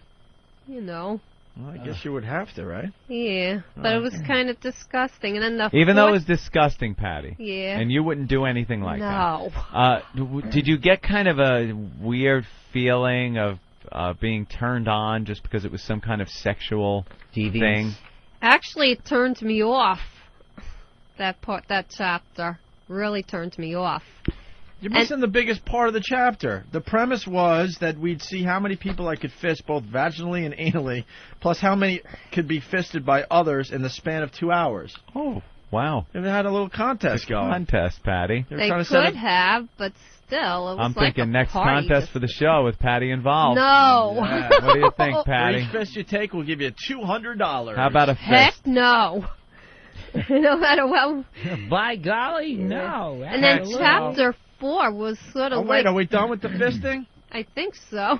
Chapter 3 is fisting. All right. See, chapter 4, it sounded like a satanic ritual of bloodletting where people cut themselves before. There's a ritual form of cleansing the body before they attempt the act. You should have tried the ritual form of cleansing the body last time you were here, according to people that sniffed your armpits. Oh, stop, you know. You all clean today? Yeah, it could have been just the fact that I didn't put deodorant on before I left. You put it on, though, today. Yeah, because I always remember. Still using right guard? Hey, Patty, you know in every book they highlight very important sentences or quotes? Uh-huh. Yeah. Patty, could you read the one on page 25 for all the listeners here? Page 25. This is on bloodletting, because I guess people get... Did you learn that people get turned on by this whole bloodletting thing? Oh, they did in the chapter. So they cut themselves, and there's something erotic about that, turns them on, and they have better orgasms it's like a and stuff, ritual right? Cleansing. All right, listen to this. This is part of the chapter on bloodletting, Anthony. Go ahead, Stalker Patty. No. I have to read that? Yeah, just for the listeners. Why? Okay. Oh, God. This chapter was so disturbing. Talks about blood sports. Sucking the blood off of your cock has almost sent me into sensory overload. The creamy, coppery taste mingling with the smoky, fake con taste of you. Drew Boogie, you getting all this? Oh, thank you. Thank you very much. I see really. the next song. Give me my book. Patty. Oh, Patty. That's what they call Blood me. and cum. Well, anyway, it just reminded me of what people do in a satanic way of worship when you read those, you know. All right, what else did you learn about the bloodletting? Anything? No, it just seems like a ritual. I would imagine that they believe it cleanses the body. You know, lets out all the impurities. That's how I see it, but it's something I wouldn't Could do. you read this philosophy, too? All right. Oh, please. Just read that one right there. Yeah, There you that's go, a very Patty. important... Read away. Oh, it's been proven to me with anything with tits and a cunt can do anything to a man. Look how she's like, yeah, she could tits and a cunt. Patty, do you grind your teeth at night? No. I'm just asking. Wow. All right, so that's it for bloodletting? Yeah. All right, what was the next chapter? I think chapter 5 was written by a gay man because he talks about having a very, very strong crush on his father. And that to me is like a 13 or 14-year-old stage of development that he never really left. Oh, look at you. Is that Yeah. self? You thought of that yourself or read it in this book? Well, that I know. It's common for 13 and 14-year-olds to have crushes on members of their own sex, and then they outgrow it a Are couple you years later. insane? Your father? Well, this guy had a crush on his father. That's what he said. And you still think that's kind of normal at 13? Yeah, at 13. You are a mad woman. Why? You can have respect for your father. You can love your father. You can, but No, he had a crush on his father. But you said it's normal. For a 13-year-old. no, it isn't for any age. Well, a lot of people go through that stage where they develop crushes on members of Did their you own sex. develop It's only normal if it's a crush stepdaughter. on your adopted or foster mother? No, I didn't have that kind. I didn't have a close relationship to her at all. You ever What see about your the father? You ever see But your, I did admire a camp counselor when I was 14. Oh, admire. What do you mean by admire? Well, into admire. her name was Eunice, and Her name? yeah, Of course well, it was but I was Eunice. only 12 or 4. I was only like 13 or 14. What the hell year was Eunice? You thought she was hot? Her Eunice? name Well, was I don't know what Abigail. I thought, but you know, I was Yeah. attached to her. Her and Gertrude would come by and talk to me. And then, of course, Edith would show up. and eat my pussy. Yeah, but anyway, Listen, hold on. What's up with Eunice? Did you were sexually attracted to her? Did you like her body? I don't know what it was. I was just attached to her. She was my favorite counselor. Yeah. What did you want more out of your relationship with her that you weren't getting, that you were attached to her? I don't even know. So there was something else that you wanted to go further with, but you just didn't. Right, but I don't even remember what it was about. Did you just her. want maybe time alone with her? Did you get much time alone with her to talk personally? Well, it was day camp. No, you don't. You're with other kids, and you're with the counselors. You know, I just liked her more than the others. You know, but in this chapter, the guy describes sneaking in to spy on his parents having sex. He would find their toys that they used on each other. He would go into their porno stash when they were away, and he described being fascinated by that, But because, I don't know, there must have been something peculiar about him, because when he went to school, he wasn't popular with the other kids. They used to ostracize and make fun of him. And like you, I don't quite remember what was in the chapter that caused that, but it could be that he was possibly developing into a gay person. It kind of sounds like you, though. No, I'm not gay. No, with Eunice and... Well, but you were kind of an outcast in school, weren't you? A little bit because of my foster parents, I guess. Yeah, that must have been it. Used to make fun of her. She used to dress in overcoats, and she looked like an old lady. And all my friends' parents were in their 20s. She was an old lady, though. Yeah, she was. She was in her 60s. That's an old lady. And what grade were you in when she was in her 60s? Well, she was 50. She was born in 06. So I came to her in 56, so she was 50. 50, and your little friends would have parents in their 20s. And you realize if your mom was still alive, or the person you were calling mom for most of your life, if she was alive today, she'd be 99 years old. She died when she was 69. 100 years old. Yeah. That's good. But anyway, chapter 6 was interesting. Polyamory, which is multi-partner relationships. Your open marriages fall into that, where they're not satisfied with just one special person. What is it called? Polyamory. Polyamory. Polyamory. Polyamory? Yeah, I think that's...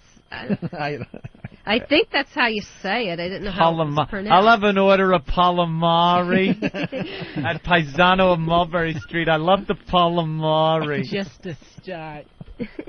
I'll start with the Polyamory. But that's all it and was some about. of the lasagna. And I'll have some fisting for dessert. What do you think of open marriages there, Stalker Patty? I don't think they're real marriages at all, because a real marriage to me is between you and one other person. You may as well not be married and just be single, because if you're free to see other people, then why get married? Well, you're single, but you're not doing anything. That doesn't mean that I won't find somebody. Yes, it does. At this You're point. done. Not really, no. No, until you change Not your at all. ideas on any of this stuff. It's No. over for you. Right. No. Your snatch is drying up as we speak. Nah. The moisture's going away. Not really, no. All right, Maybe what else? when Gertie Okay, was well, chapter 7 is happy, a person who's a lesbian, a young person, possibly early 20s, finds herself through a sex toy, like a honey bear. It doesn't describe what the honey bear is. It's a big production guy that drives a hybrid car. A little honey bear. Well, was that the last chapter? Well, I also had another chapter after that, which is people having sex during pregnancy and childbirth.